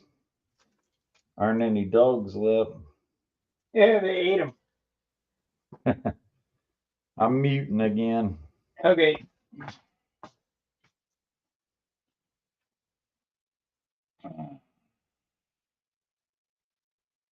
Back with these silly tips. They clog up like crazy.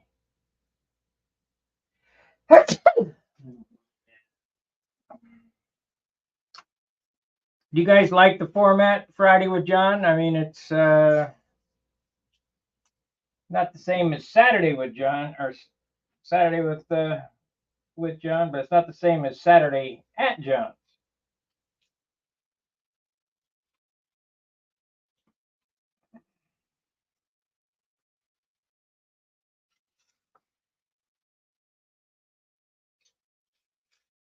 There we go. We got some flow now.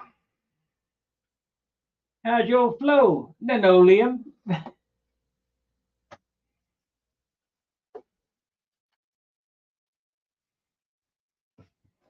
All right, what I did is I cut that out and I built this balsa wood floor so that my helmet can sit down in there. Now he's got to sit up about 3/16 of an inch more.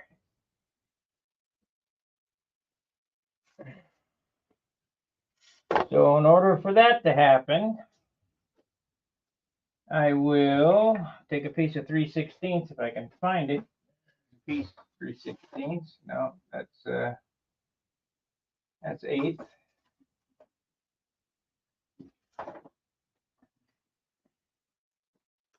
Yeah, where's the 3/16? There's a piece right here. That's quarter.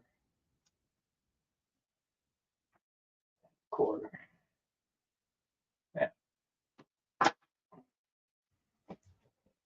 I'll use quarter and sand it, I guess. So take this helmet, because I got to fill this with pilot's face and superfill to make it solid. And then we're going to make a base for it to sit on so that it can epoxy to the floor.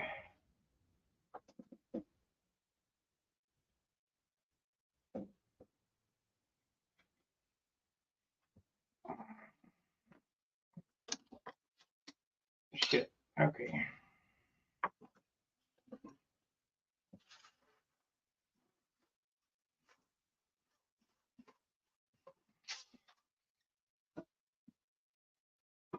Wonder what my buddy Little History's doing. I haven't watched him in a while.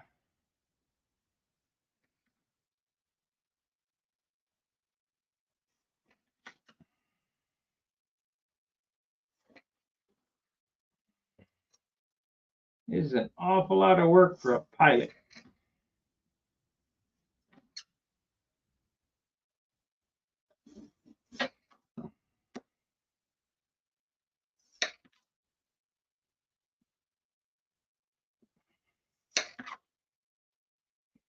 The next trick, at the end of this month, we're going to strip down the June RXL and refinish it.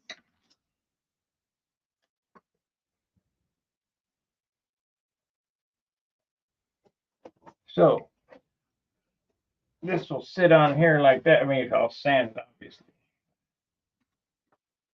Sit on there like that. That's perfect. Okay, so now let's see where the headrest is going to go. Yep. That's perfect.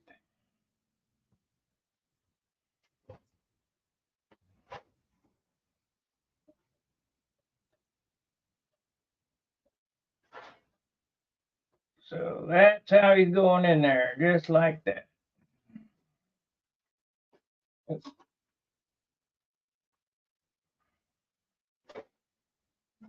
Ooh-wee.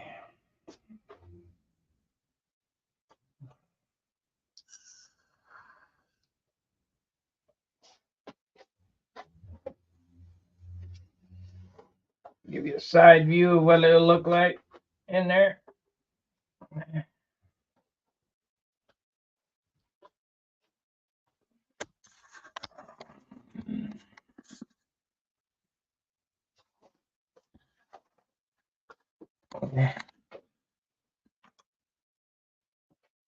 Might turn it a little bit like that so he's not straight on. Here's the face that goes in there.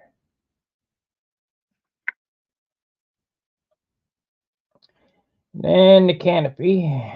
I'm not sure whether it's going to be round or pointed. Probably round. Try to make it look just like the other Vipers. That's a shame. I got the good wood to make a 50-ounce airplane. I give it up on the stupid details. But you're going to have details. You're going to got to do something. Might as well go out, cover it with polyspan then. I could do that. I got a roll.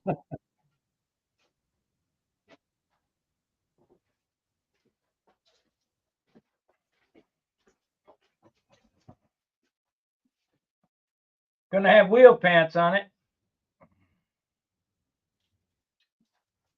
Gonna have them big swoopy things on the leading edge. Bigger the better.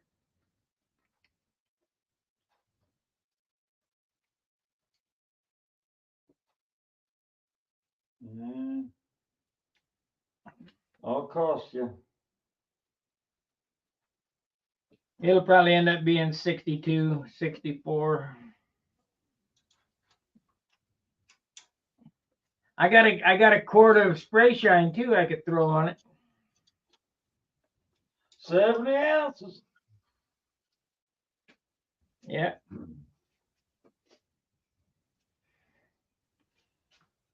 If it ain't one thing, it's another.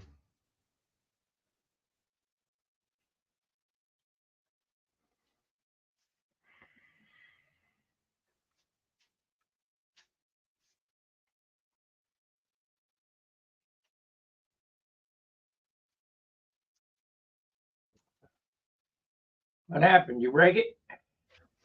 Now, answer me this. How bad is this noise when I turn this on?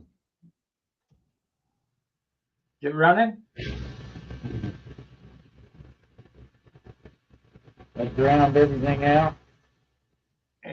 You know, I can hear it, but it's not too awful bad. It's too Is it loud. running now?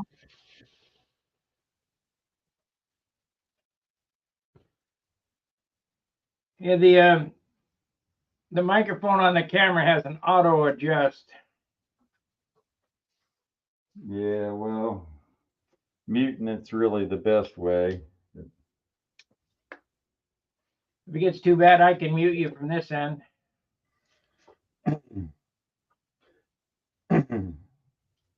I can't get the camera over there close enough to see what's really going on, but I guess I get the gist. I'm just trying to get the burrs off that little round holes that are down in there. Go into the camera controls and zoom it. It's not that important. I can't hardly see them with my naked eye. But What? you know, when you take a Q-tip and wipe around down in there, you find every one of them. Use a Dremel tool. See, that little groove is it's a 1/4 inch wide. Yeah. And those holes are almost a 1/4 inch. Okay. So whenever you get something big enough to go down in there and deburr the edge of that hole, you're hitting on the rim and the hub. You don't have a bit. Getting at? You don't have a bit like this? Well, I've tried it with a regular drill bit. Next size bigger. No. Let me show you here. It might be big. This is what I would use.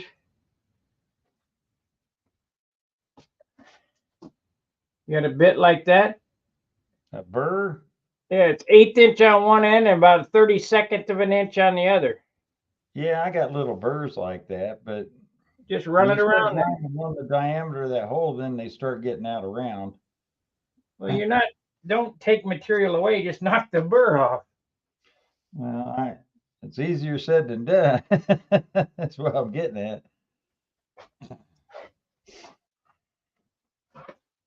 I mean, I could probably take a piece of steel and actually make a little teeny countersink bit that only had like one little cutting edge on it that I don't know. It's a pain in the butt. I probably made them holes a little bit too big. I probably should have made them neck size smaller, and then there's plenty of ways I could have gotten around all this. Was, have them holes in there before I tray panned them grooves in it, and then then come through and cut the tray pan the grooves after the holes are all drilled. But then I'm drilling through 3/8 inch thick aluminum instead of a 1/16 of an inch thick aluminum. So That's probably how the CNC would have done. everything's a trade-off. Don't matter what you do. Hell, I had to make fixtures for the rotary table to hold the doggone wheels on it and stuff. So, that's typical machining. Anything that has to do with machining, you're always making jigs and holding fixtures and all sorts of stuff is the first step that you got to take. Obviously you don't have every single thing. Well, some guys might.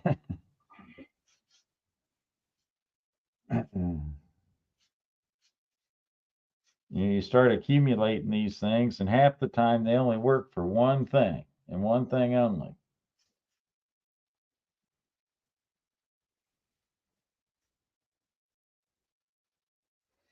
I even got a regular little countersink, but it's not small enough. I got one of the smallest ones that I've ever seen. It won't fit down in that groove. So I tried a drill bit one size bigger. Just go down there and just touch that hole. Then it touches the rim itself. Yeah, if there's any wobble in that drill bit at all, you have to have like a spotting drill bit that's short and stubby. It doesn't have any, runs true. Regular drill bit will sit there and it'll move enough out on the end of it that it'll touch it and scratch it, and then you're playing hell trying to get in there and get a scratch out. Sounds like a lot of money for a set of wheels. Well,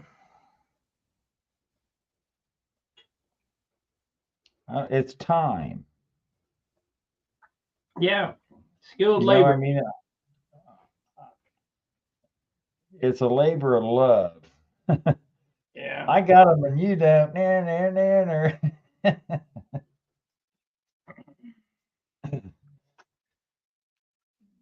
But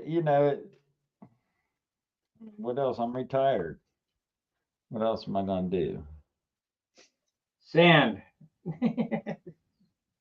Well, it's fun to do different things. I built 100 airplanes or more, and I know I'd probably build a lot more than that.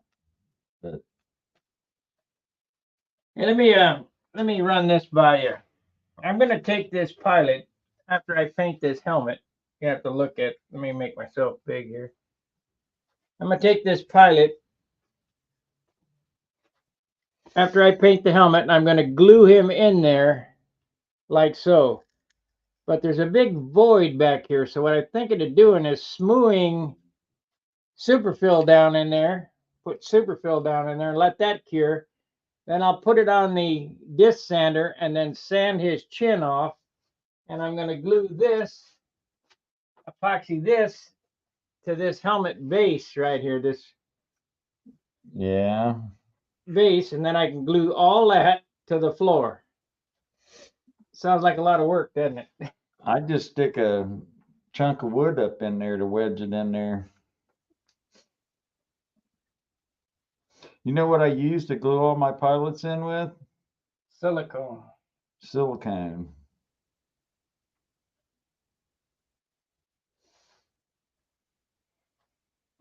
That's what's holding my pilot in my Supermarine. It's vibration proof. They won't fall out. See, all this rigmarole helmet shit here weighs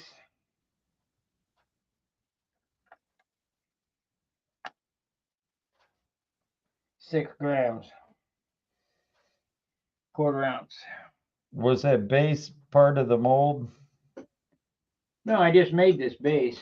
Oh, okay. I just cut it out. That's so I don't know. You need a little depth on the on the floor of the cockpit, Yeah. and without he's sitting way down in there, so his eye line would be the top of this eye line is at the top of the fuselage. Yeah. You gotta raise him up. So I raised him up. So now the eye line or the bottom of the chin guard is at the height of the top of the fuselage, so you can see over the deck, you know. Right. So I'll glue that in there like so.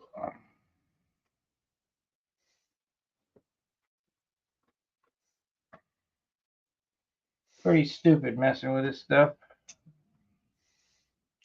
I just take a little, that's fiberglass, isn't it? The helmet, yeah. Yeah. That's that one Danny made? Yep.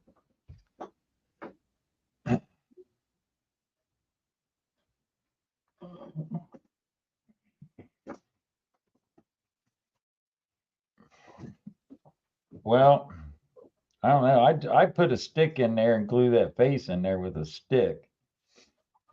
Remember, any super glue that you use is going to be inside that canopy and have a tendency to fog that canopy on the inside.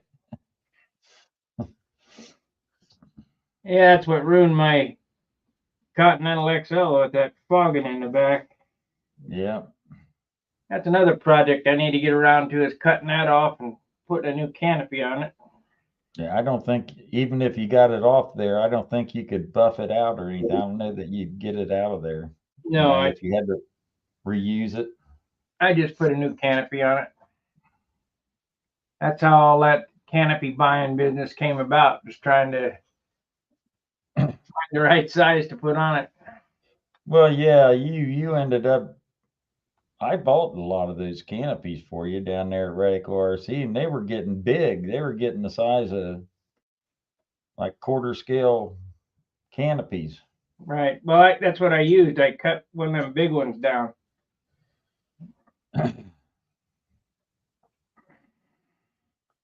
See, I think these airplanes are actually, I think they might be considered 8th scale. Yep. So, anything that you can find as a pilot figures or whatever, if you're looking for, something to be scale size is 8th scale. And I'm not so sure some of the pilots that you were making, although be it back in the racing days, those little racers that they made for teeny little dudes. Yeah. And the pilot was damn near as big as the airplane. Yeah, like a shoestring. Yeah, well, when you stuck him in there, he looked huge.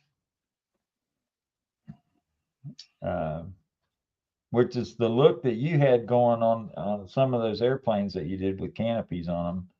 Well, that's what I'm good doing here. This is not 8th scale. This is the next size up. This face here, the next size up. Yeah.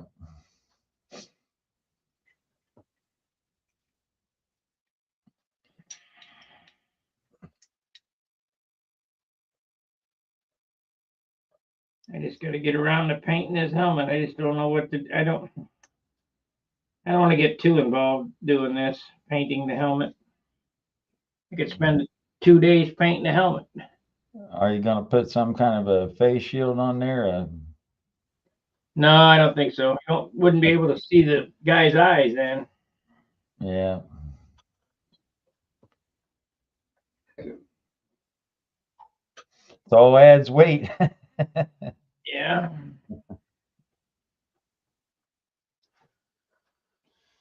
All adds weight.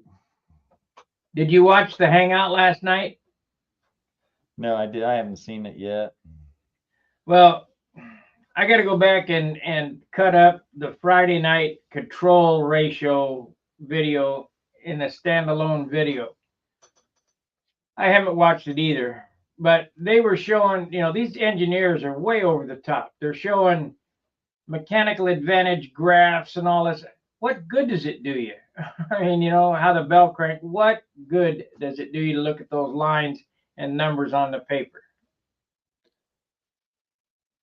Well, I Yeah, can sort of okay. see where they're getting at. They want to know, your airplane's out there flying around on the tether, and it produces so many forces on the bell crank, Okay. G forces or whatever. Well, when you start deflecting a sheet of plywood into the wind, Yeah, but is the airplane tail heavy or nose heavy? I mean, there's too many variables. well, yeah, there's tons and tons of variables for that. But, technically what they're trying to say is that you can't deflect a flap far enough because the wind resistance on it is just going to make it go, straight again. No. Because, with spring in the lines, and I understand their logic and their theory behind it. I mean, you could help get around that, put a 8-inch bell crank in there or something like that. But then you got your lead outs are rubbing on the lead out guides in the wingtip, and Or you could uh, lighten the airplane up and quit worrying about it. it's just all compromise. Yeah. See, they're thinking in the sense of 80-ounce airplane. What can I do to make it fly like a 40-ounce airplane? Well, you take a saw and you cut 20 or 40 ounces off of it. That's what it's. Well, not necessarily. I'd be willing to wager that a heavier airplane you could deflect the flaps more than you can a real light airplane. Well, you'd have to get it to turn. Well, you can though because it weighs a lot more. I understand their theory and everything, and it's all good and well to know that numbers and stuff, but you're going to run into a brick wall somewhere or another where you're going to, because of fit and finish and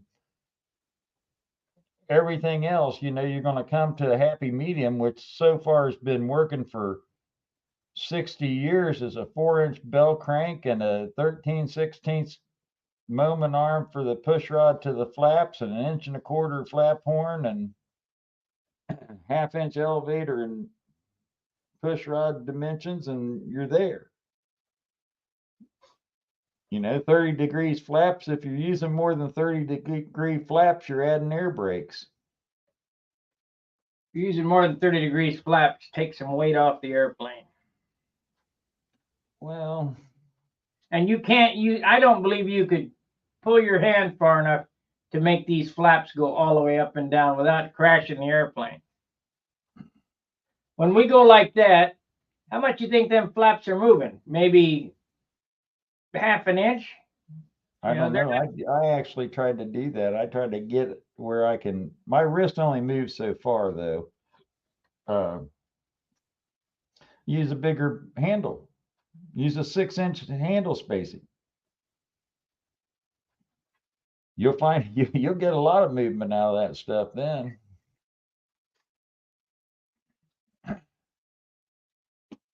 I don't know. I'm not going to try to reinvent the wheel. I just do it like I've been doing it for the last 50 years. Well, I don't think they are either. They're just trying to put logic into the system,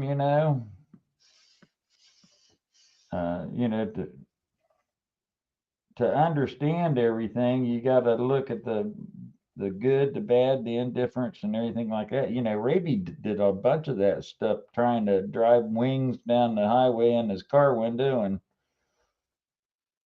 going 60 miles an hour and seeing how much weight that wing would pick up when the flaps were deflected 20 degrees or 30 degrees or 45 degrees or whatever. And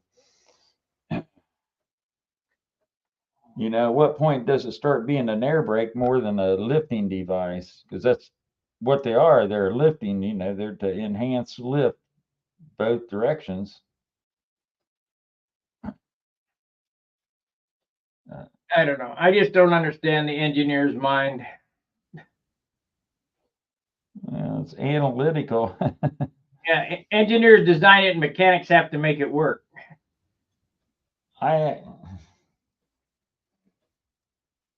You find something that works for you, you stick with it. And as long as it works for you, that's fine. Whoever else comes along and does it, they can do it their own way. If they want 50 degrees of flaps, well, design it to get 50 degrees of flaps. You know, go from a 13/16 of an inch bell crank position to a half an inch where it hooks up to the flap horn and see what you get. You get 90-degree flaps both ways, you know, and they'll move really fast. But you don't need 90 degrees. I built a bunch of little airplanes back when I was a kid using stabs and elevators off my dad's crashed RC airplanes. And it was basically almost hinged right in the center, 50% of the airfoil, you know. They didn't fly too well. They didn't fly worth a shit, but I had a lot of fun dinking around with it. And, you know, I kept making the nose longer and moving the engine out, trying to get it to where it would actually fly. Well, they turn a loop the size of a dime, Yeah, you know, cut their own tail off with the prop. that's because you're hinging it at right at the CG. Yeah.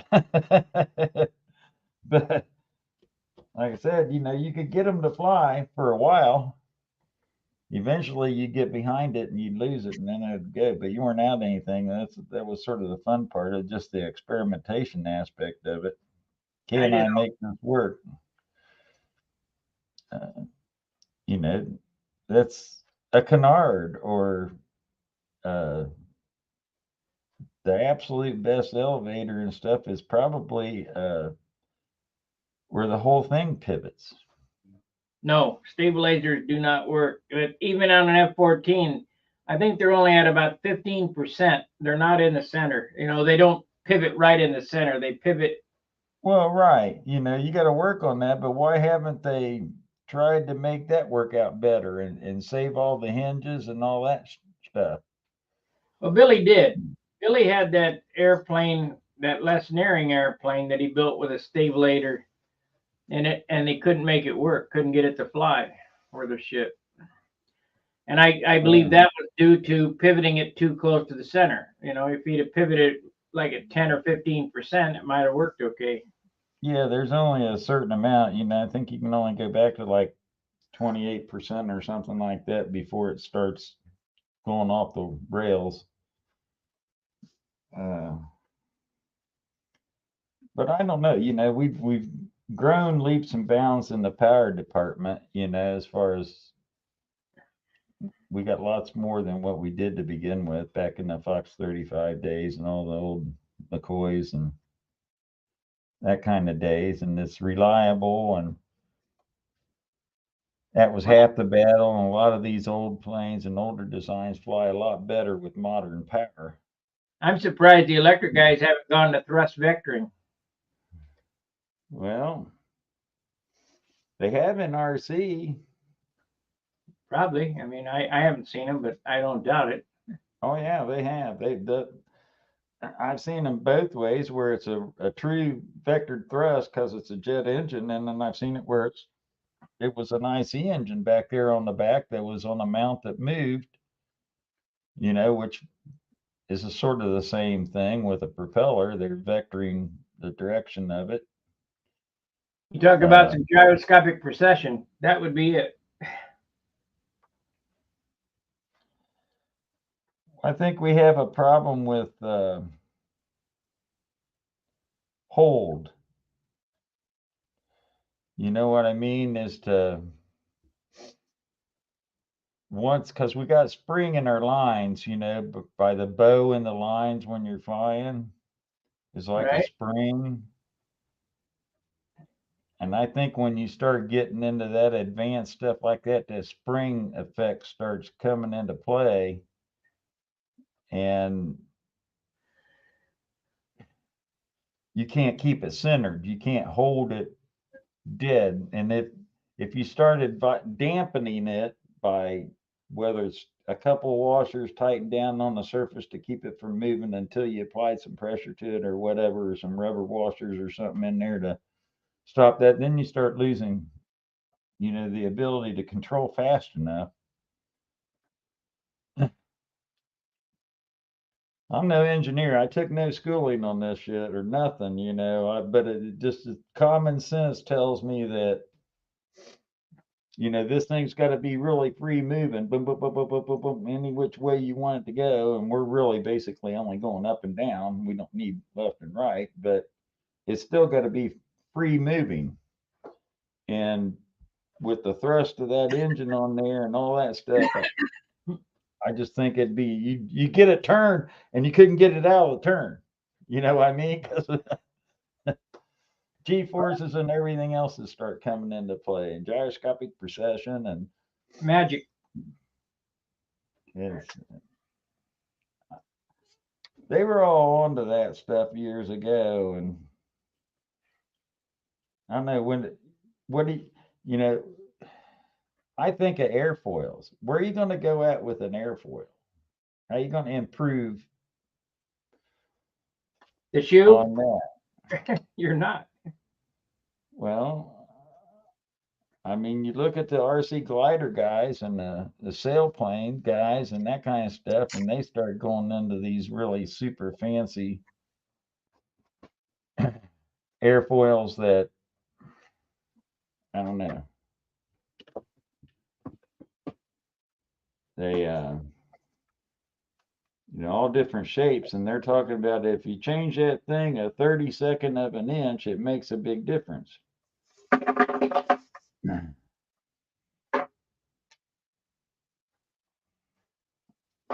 If that's the case, I don't know. I think that just because of what we build with and everything else, that you can only get so accurate and so,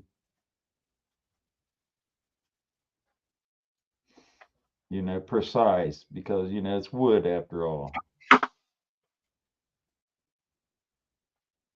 It's going to move constantly from now until eternity. It's going to shrink and swell and do whatever and warp and move and grow and shrink, how precise can you really be with it? Until you start getting into other mediums, and even then you got to start worrying about the same effect. If you made it out of all carbon fiber or all Kevlar or all whatever, you still got to shrink and expand and stuff, although being at different rates, it's still going to happen.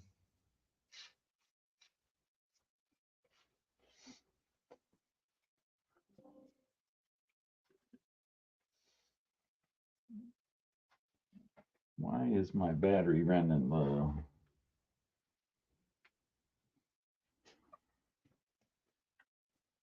You got it plugged in? Yeah.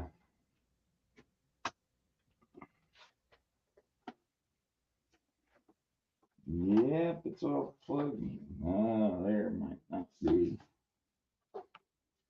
Let's see if that.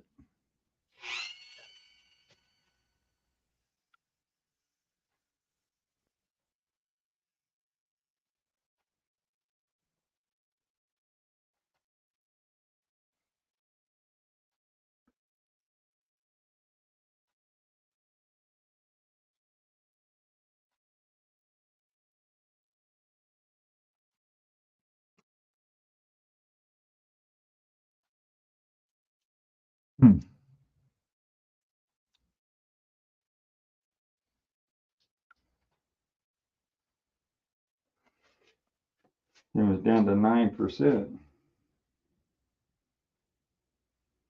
Was it plugged in? To the wall. Yeah, I'm holding the cord right down here.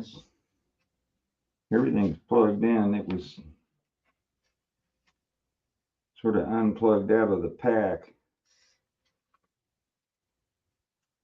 I don't.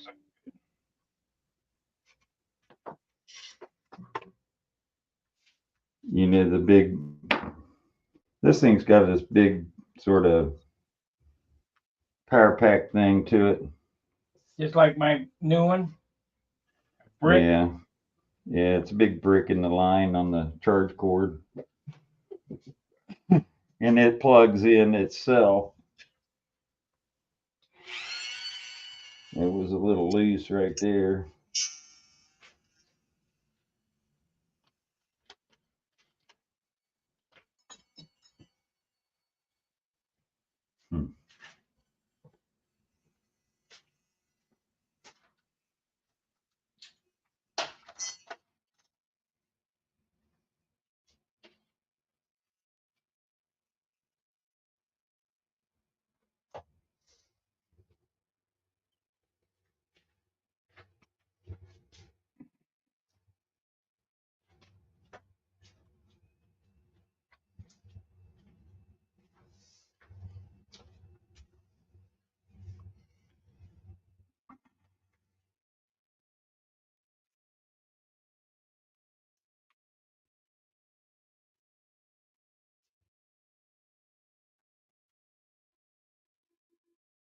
Get this made up today. I'll do something. You know, I Well, I'm went. gonna have to, Go ahead. I think the next thing I'll do is I'll make up a kit or something. Kit for what? The airplane. A beamer? Yeah, maybe. Get out your shoe. Yeah, I got a jig over there, a rib cutting jig already made up, but I'll have to look at it to see. You won't have enough root to it. These are 11.5-inch cord. Yeah, it's probably too short. It might not necessarily be the airfoil that I want either. Just grab one of those foam cores, the GeoXL core, and make a template out of a GeoXL cord, and that's close.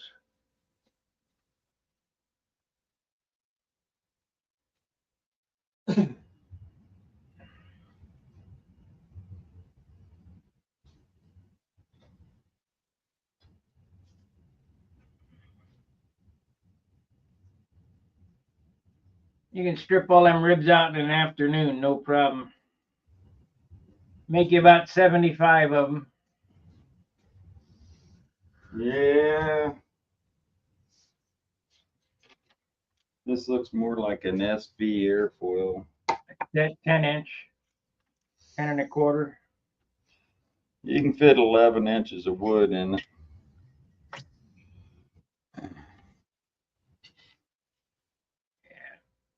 I could say make it 11.5-inch cord. You know, it's actually to the end of it back there is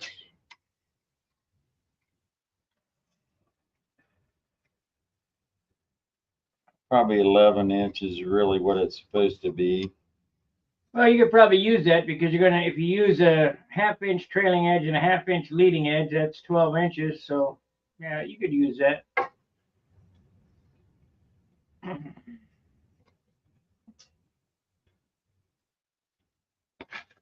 But it's, I don't know. We'll have to see. It's made. I keep putting stupid ruler back up.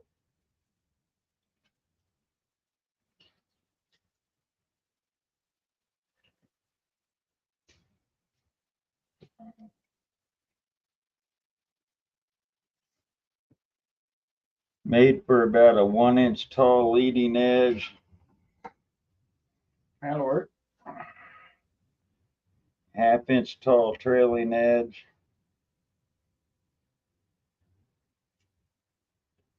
Of course, that doesn't make any difference. That can be racked around and wherever. I have faith in your skills. I'm sure you can figure it out. Yeah, it's only a thing. Just depends on how picky I want to get, you know. Do I want to overanalyze it, or do I want to just throw my shoe on there and go with That's it. it? Now I'm pretty sure this was an SV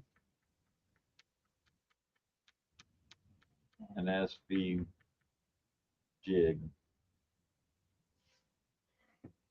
Let me see how long my root I can tip. tell you exactly in a second. It was.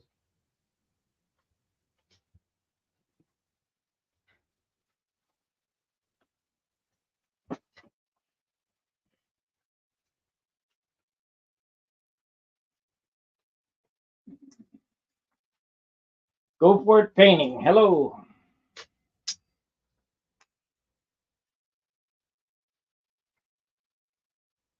Yeah, that'll work. Cause my root template for stripping ribs is 11 1/4. So that's what this is long, 11 1/4. You see this? Yeah, SV plug. GeoXL at the fuselage side. Okay.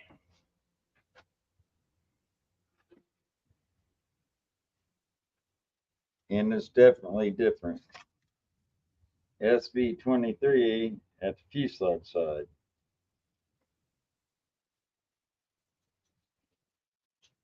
It's a lot closer, but it's still different. So where did you get that rib stripping jig from? I made it. Yeah, what were you making it for? You haven't built an airplane for it? I can't remember. I don't think I ever used it. Didn't have any cuts in it. Look at my airfoil here, John. This is my strip jig. It's about the same. It sort of flattens off towards the back a little bit. This got a little more arch to it. You know, right in here. That moves the center of pressure too far back. It arches down a little bit more.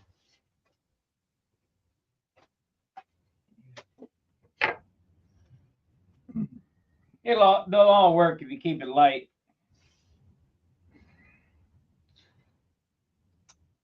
I got ribs over there for an impact that looked like a football. I mean, yeah, I got a USA one. I got oh, you know what? That might be for that Russian airplane, that Russian airfoil, that Yushenko Classic. I'll bet you're right. Because that's more like that airfoil right there.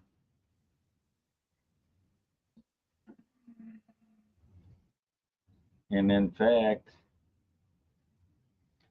see if I can find the jigs for that.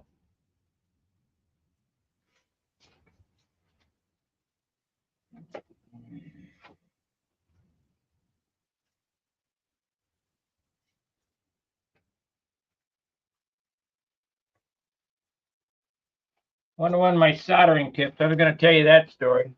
I went to Lowe's yesterday, and I said, "Oh, the ship will be delivered. When will it be delivered?" By 10 o'clock. Well, I need them now. Anyway, I went to Lowe's yesterday to buy soldering gun tip replacements.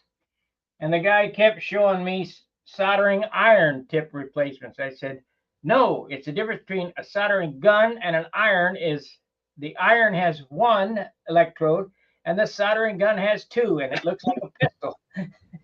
And they couldn't get it. Well, we don't have them here. I said, well, what is this right here? The Weller. Do you have the tip?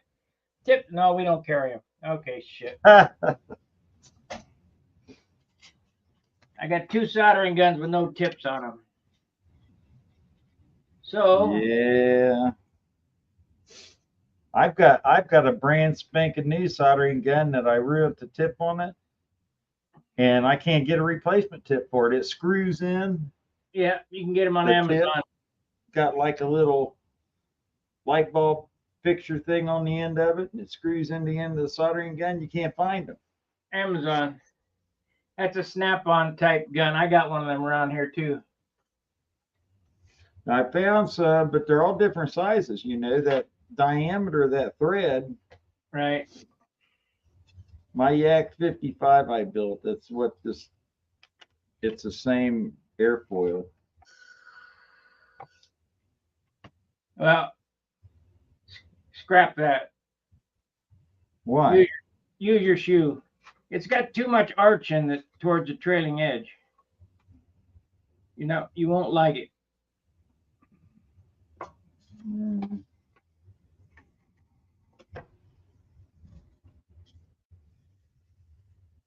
Now, I think there's some, personally, I think there's something to that. Keeps the air attached longer. Yeah.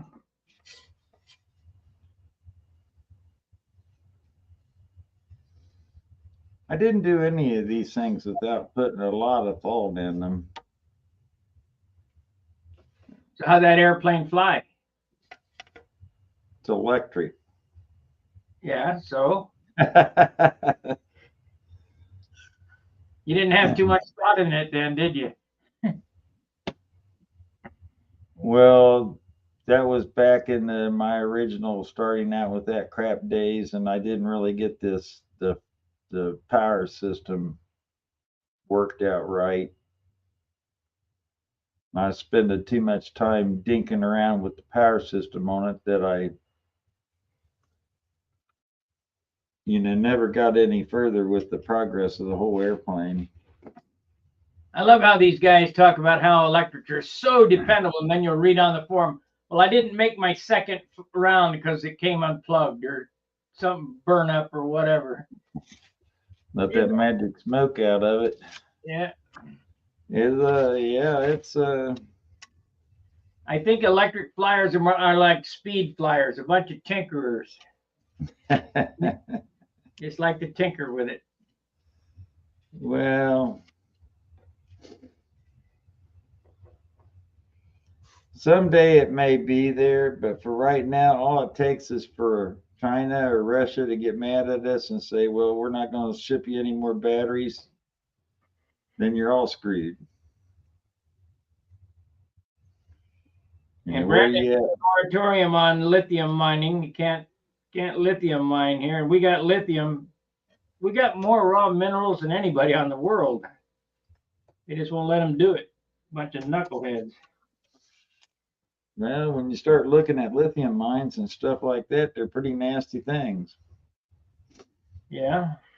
And you can't compete with the 8-year-olds and whatnot going down in there and mining the lithium with $30 an hour people doing the same thing. Personally, you look at all these third world countries, I heard they're trying to ban motorcycles and scooters and all that kind of stuff and make all them all electric and no more fuel powered ones.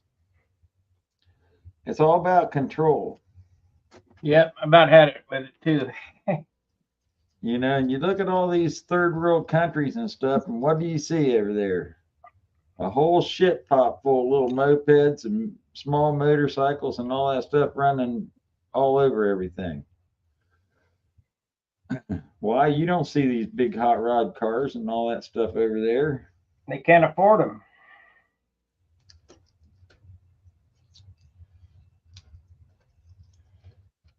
That's right. So what are they doing here? They're trying to make it to where you can't afford anything. So then they want to take what you can't afford away from you. Doesn't make much sense.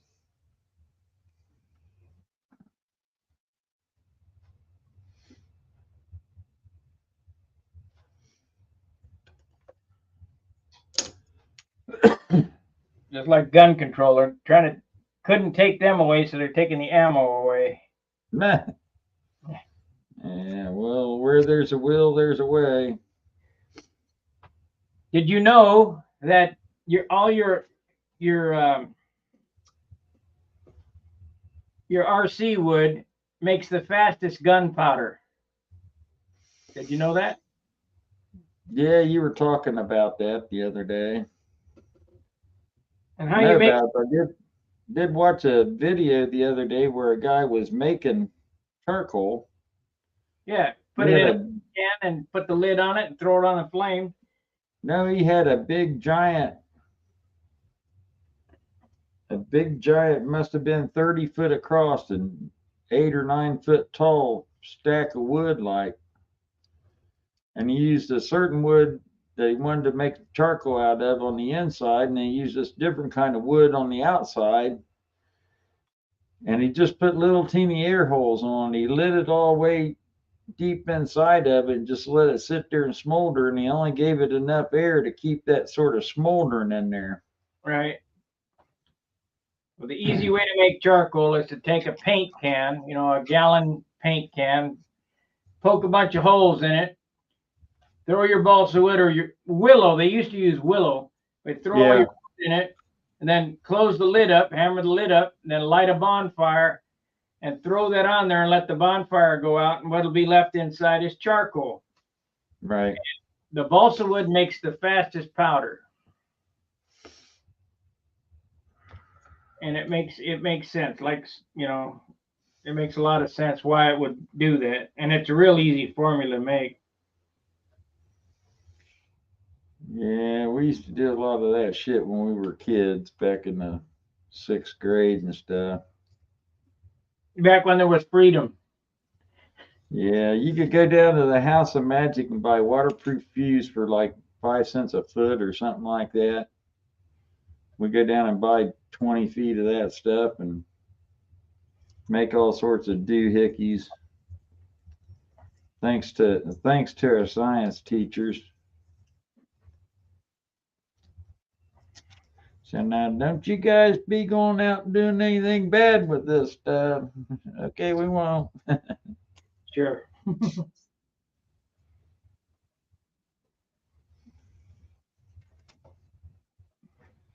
It's all out there. Heck, it's all out there. It doesn't matter what you want to do. All you got to do is look it up on the internet and you can find out anything you want to know. Yeah.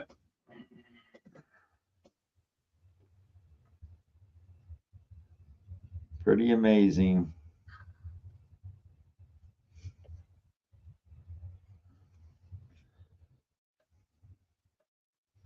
They still got a bunch of that carbon over there for control horns or for hinges. Buy it all up. And I'll pay for half or whatever. Get me some. So I couldn't afford to buy it all up. They got a bunch of it over there. Well, we better have 5 sticks, 10 sticks a piece or whatever, because once it's gone, it's probably not coming back. Probably not. It takes 3 sticks an airplane. Yeah, that's right.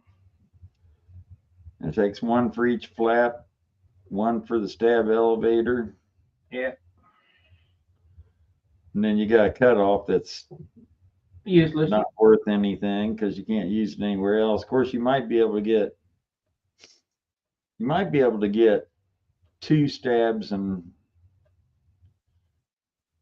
or 2 airplanes worth of elevators out of 1 stick, maybe.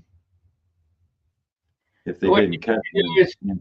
If you buy the tubing, make sure you get the wire that fits inside there. That's the hard part. Yeah. I think it's 43 thousandths or maybe 38 thousandths.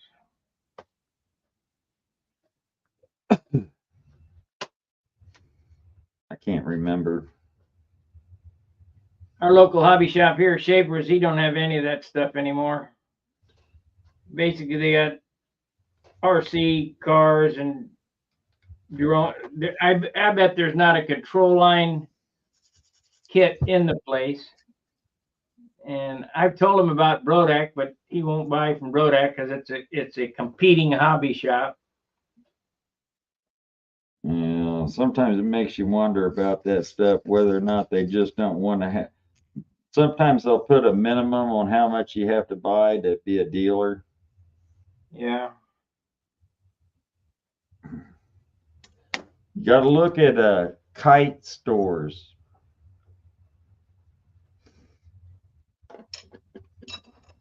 They're the ones that have all that carbon fiber tube and stuff.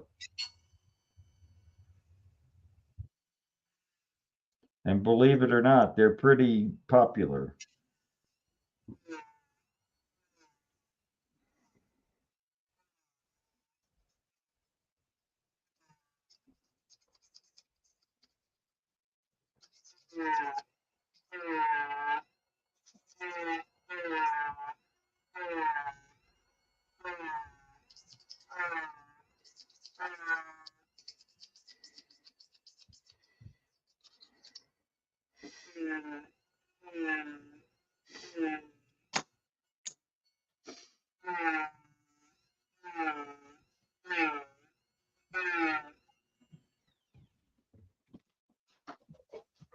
Making a push rod end.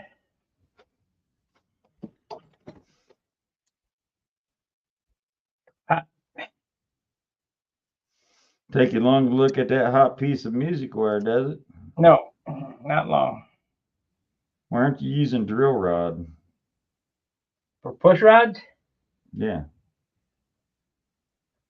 I thought it would be too soft. Nah.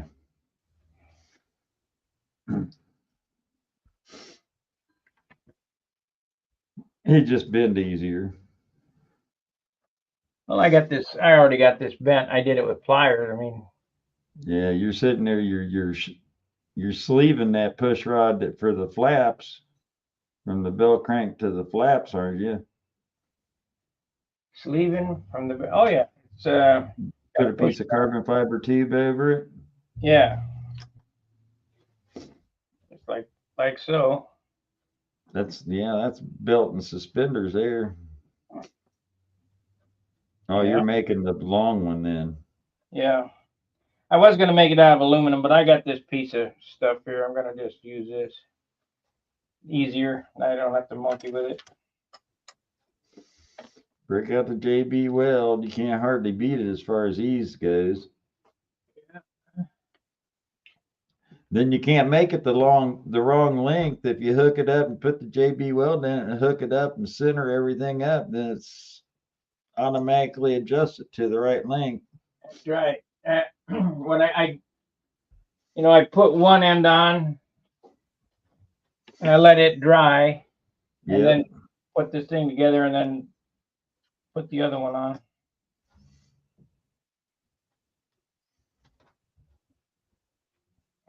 Well, you could have done that with that flap horn with the bell crank horn too. Make it in two pieces.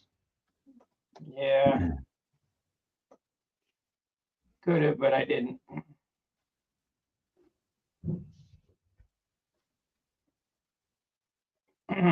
Did you see Steve's airplane? He crashed his airplane. Did he go flying the other day when he was asking you to go? Yeah. This is what's left of his airplane here. Let me make it big. And I'll show you the failure. Because we're working on, come on now.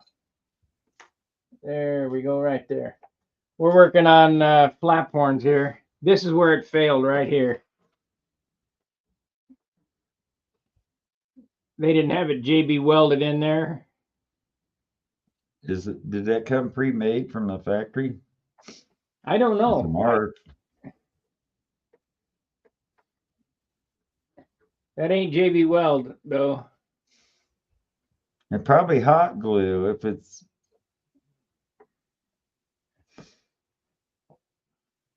Yeah, that's what happened. The push rod failed. It pulled right out of there, yeah.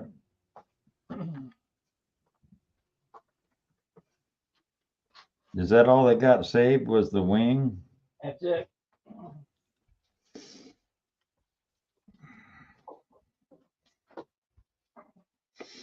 Well, it's overbuilt then because my airplanes disintegrate.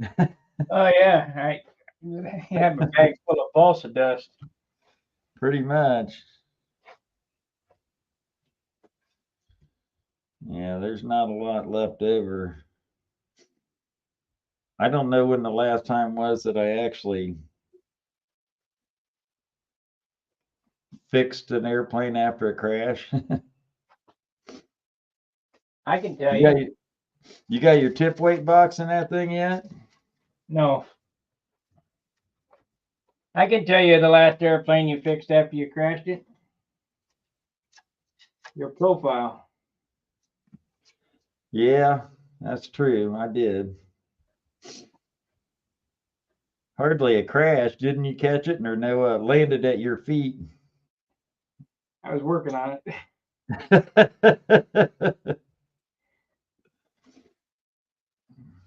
Didn't have to walk to go pick it up.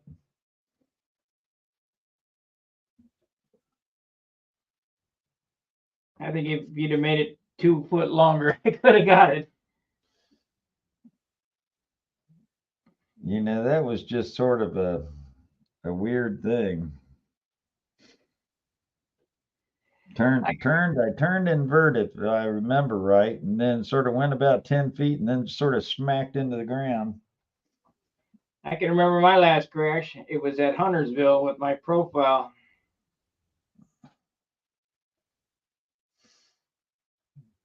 Yeah. My last one really was the Nobler. Oh yeah, that's right. And I tried to take your head off. Right. There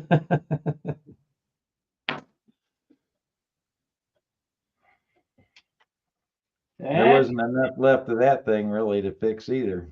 yeah, it exploded.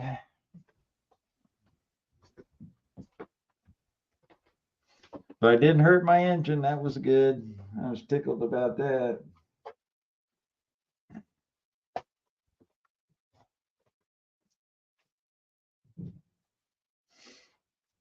Yeah, we use this one again.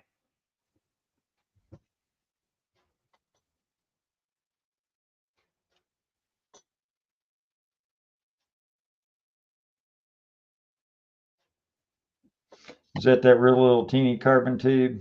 Yeah, they're hard to fill with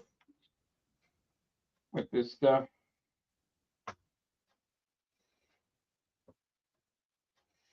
Go straight down into it like that. You'll pump that stuff all the way out the other end of it.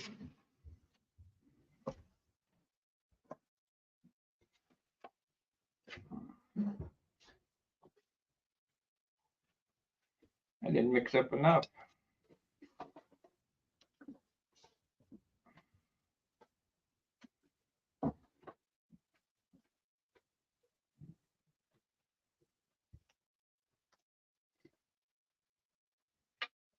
Got to have some more.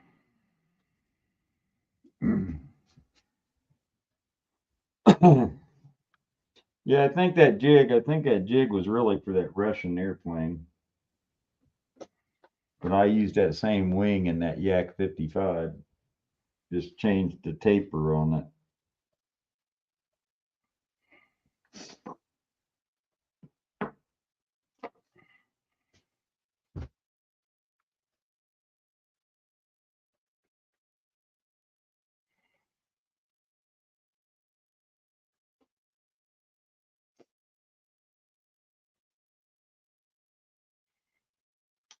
And let's see if we can pump it out the other end. You keep working at it long enough, you will.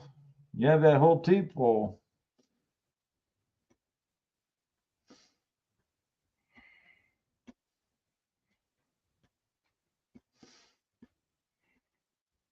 You know what I could do? I could get a syringe and suck it out. Or my vacuum. That's just unnecessary weight. Yeah, I know. But I want to make sure it's on there good.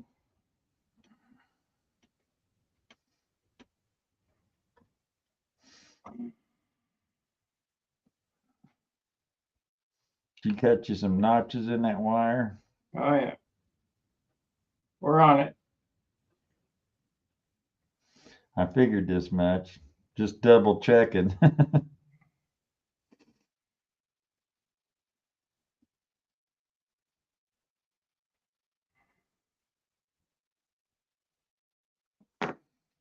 We're on it. Okay. So there's the push rods made up. I'll set this aside. Monkey with it. I seen on that video the other day you found out that all that fucking tow runs one direction on those push rods. Oh yeah, it exploded. Well, you gotta wrap them with string or something on the ends. Oh, that whole push rod. I used that piece. Hey, John. Yes, I remember flying my airplanes at local school playground, and now it's fenced in again. They'll take you to jail for it. Oh yeah. We had the cops called on us a while back. We were flying little 049 airplanes. Just me and one other guy. We got one flight in, and here come the cops in the school, back behind the school. You can't do that back here. Why not? I pay taxes.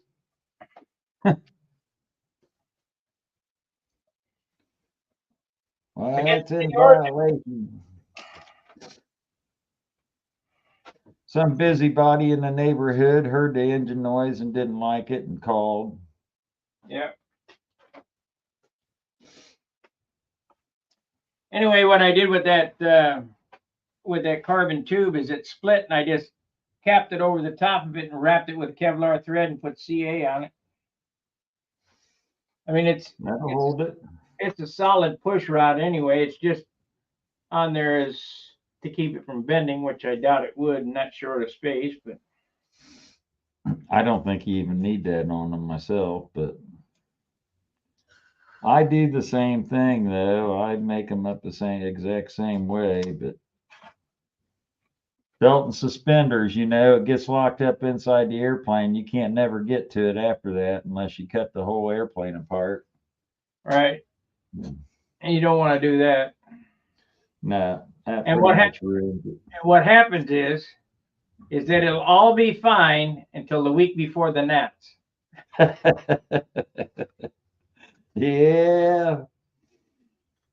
Yeah, that's true. Then something catastrophic will happen. Got to have at least 2 airplanes ready to rock and roll, though. I know that, if not 3. I got 14. Well, you're set up. Yeah.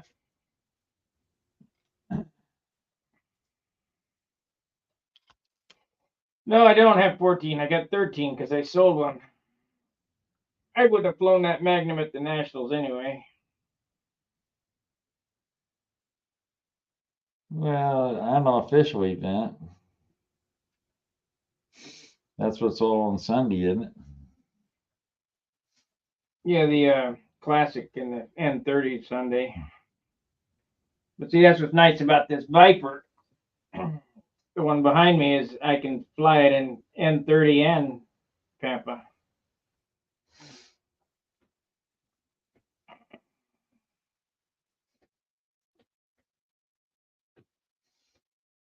Thank you, Windfall.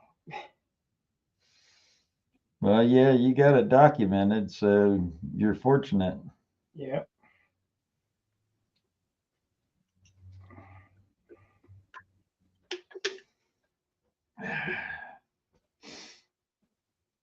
Okay.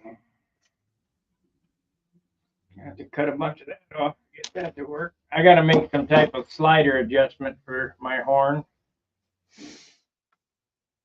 Think about going to Schaefer's and get a piece of 1/8" brass and drill a hole in it, put a tube in it, and thread it, and all that other bullshit. Yeah. Or you can get a little flat piece of steel, drill and tap a couple holes in it. Or drill and tap one hole, and then the other hole put a little short piece of brass tubing nut and solder it. I got T-nuts.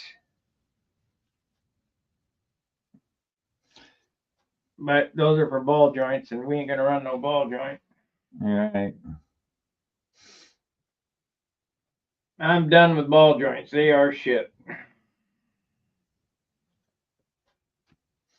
Ain't nobody's ever talked to you that you need to go to the RC helicopter guys and get a ball reamer? I've got aluminum ball, ball links, and they're freer, but Yeah, but they fall apart. they're heavy. All that shit is heavy. Start adding all that crap, and all you need is a piece of wire. Well, your bushing will eventually wear out. You get a lot of slop in it. That's what the whole point of that stuff was, try to get that slop out of it. I don't have no slop in these. Not right now, not when you first make them. Fly them for a couple years and tell me about it. Well, they'll be steel to steel, but they ain't going away. Yeah, it'll quit wearing at that point once you wear that little 1/8-inch bushing out of there. Yeah, it'll be fine. Well, they were for years and years and years and years, so there's no problem, with doing it like that. It's a cheap, economical way of doing it, and then you can make free moving controls. And if you think about it, I didn't even bush horns or bell cranks until probably the 90s. I didn't bother with it. I just Didn't bush them at all. Not until the 90s, no.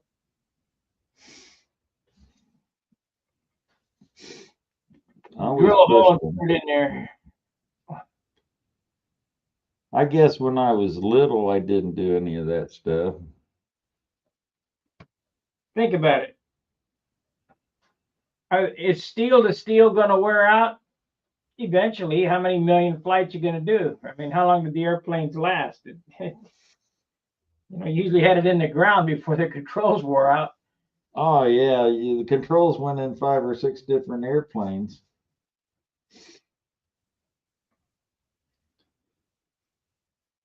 I made a piece of steel up that looks like one of those little T-nuts like you're talking about. Yeah.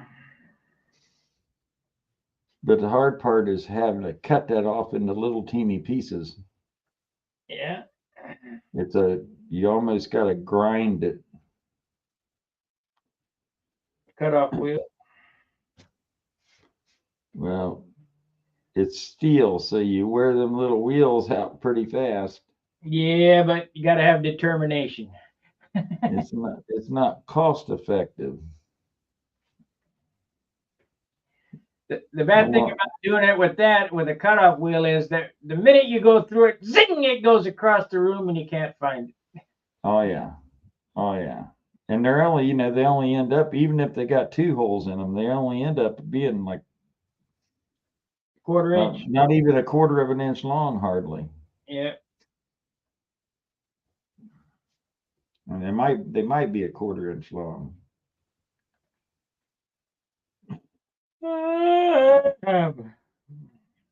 If you're using ball links, you just make it and you drill and tap both holes. And if you're using a regular push rod, you just drill the threads out of one end of it. Or leave them in there and just run your wire through there. Less surface area. Now that I think about it, the only thing that I did bush when I was a kid was perfect bell cranks, because the steel against the aluminum would cut through the aluminum. I don't even think I did that because I never used them things. I always looked to where I found a SIG plastic bell crank. I had some of those things and I didn't like it. In fact, my wires rubbing inside of that thin aluminum. Perfect bell crank's what's in my Continental 3-inch perfect bell crank. You can't tell the difference between a 3 and 4 inch fly in it if it's set up right. They feel the same. Well, you're supposed to have more leverage with a 4-inch. Here again, leverage. Yeah, if the airplane's 80 ounces, you need it, but all you got to do is make it lighter. You don't need leverage. I was see what I know what you're trying to say, but you do. You got to overcome the drag of the wind. no, no. See, Yeah. Billy decided that he wanted to go to a 4 inch bell crank to get the power steering. Well, if you'd have took that engine out, threw it away, and put an engine that was 2 ounces lighter, it'd go around the corner real good. It's all about weight. Well, weight and CG works to a certain extent. Well, they say move the CG, but I can still, like an electric airplane, that brick that's in the nose, you can move the CG back to the tail. I can still feel that brick in the nose. It's just not a good feeling. Well, you're never going to get rid of it. Nope, you could put the brick on the CG and you'd still be able to feel it. Well, yeah, you got to have, you have to have enough authority to start and stop that weight. The closer it is to the CG, the easier it is to start and stop it. The less force it takes to start and stop it. The reason they used Fox 35s, this is according to Ron O'Toole, was not because of the power. It was because of the weight. They were an ounce lighter than the other engines. Yeah. Yeah. And you could get that, snap turn out of it. Because you're taking that sinker off the nose. Exactly.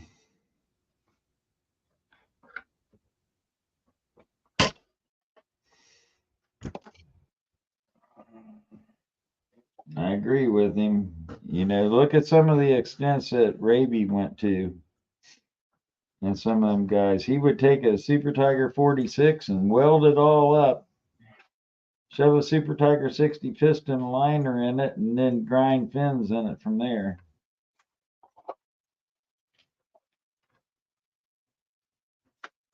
Lightweight Super Tiger 60, less weight than a stock one.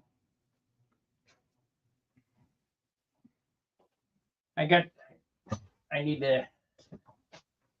Been thinking about this, and now that I remembered, I better put these in my first aid kit. Forceps.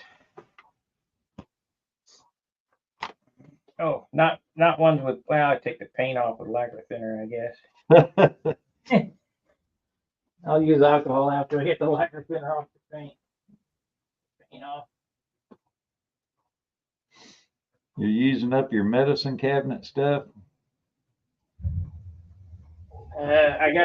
I'll show you what's in my first aid kit.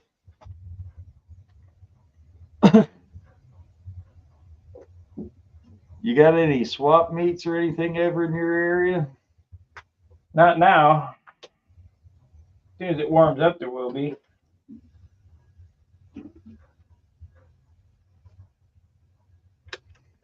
We got that model Rama coming up here, and I think it's in March.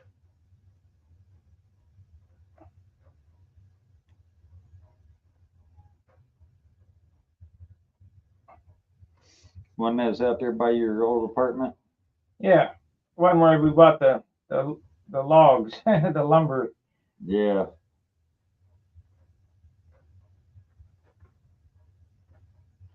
I have to look. I don't think that last time we were there they had any. Well, used to be a guy out there that had all sorts of hemostats and tweezers and all that kind of stuff. Yeah, I bought 5 pair there. These came from Modelorama.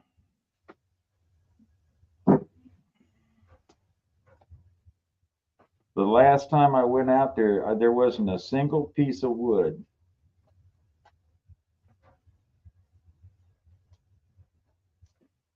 I was there on the early in the morning on the first day of the swap meet.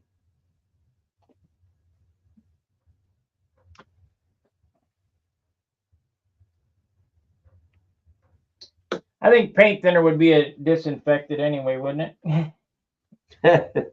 Lacquer thinner. And surely you got a bottle of alcohol around there. Don't you thin any epoxy or anything like that? Yeah, I'm using alcohol now, but I had to get the paint off of them. Okay, what have I got for my emergency first aid kit? Move this out of the way.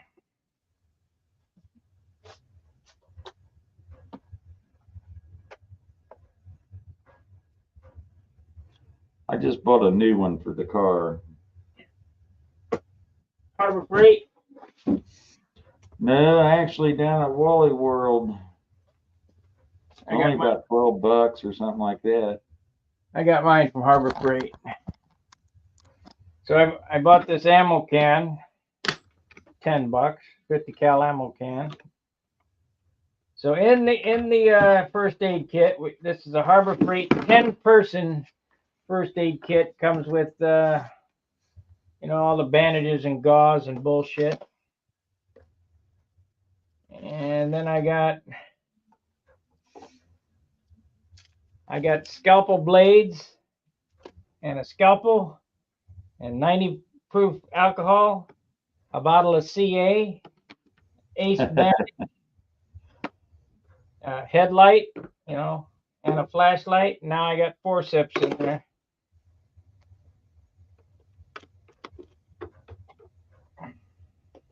That's a good kit. Well, not yet. There's some more shit that I'll put in there, but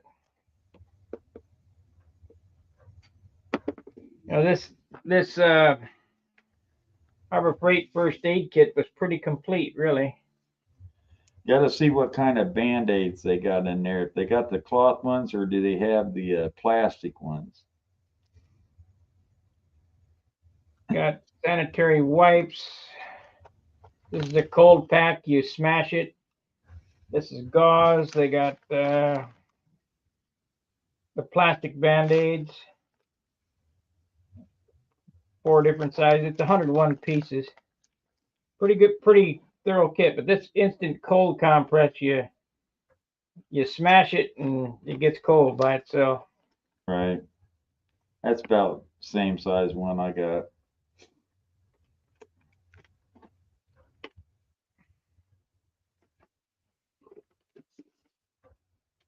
So when somebody cuts their hand off, I can glue it back on for them. Lunchtime.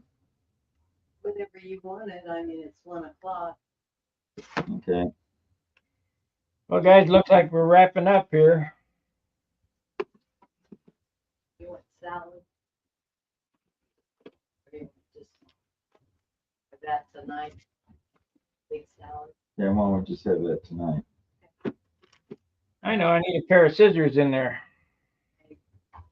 Yeah, you got to have a pair of scissors.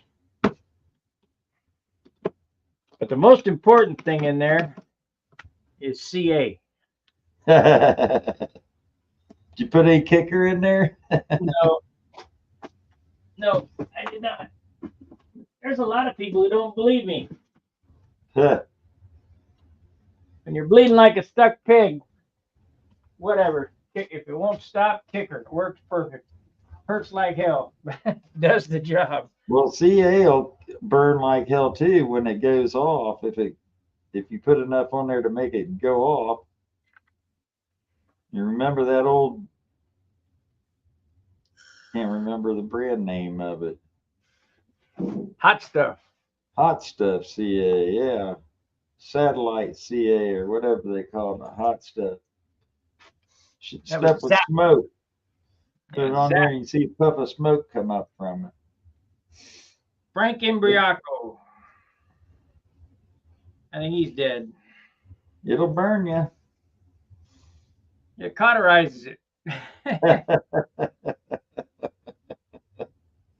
Well, super glue was designed back in the Vietnam War time.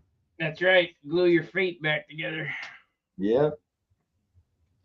You're out in the middle of the jungle. You can't be putting stitches in this stuff.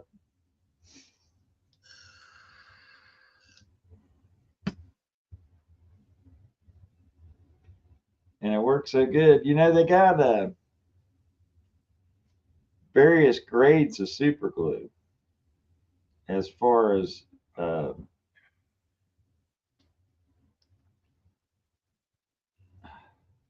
purity, I want to Yeah. say, I guess. I don't believe that. Yeah, they got stuff that's more pure. That's why you get that cheap CA that won't go off. It won't glue unless you hit it with kicker. That's because Because it's old. it's made with cheap chemicals.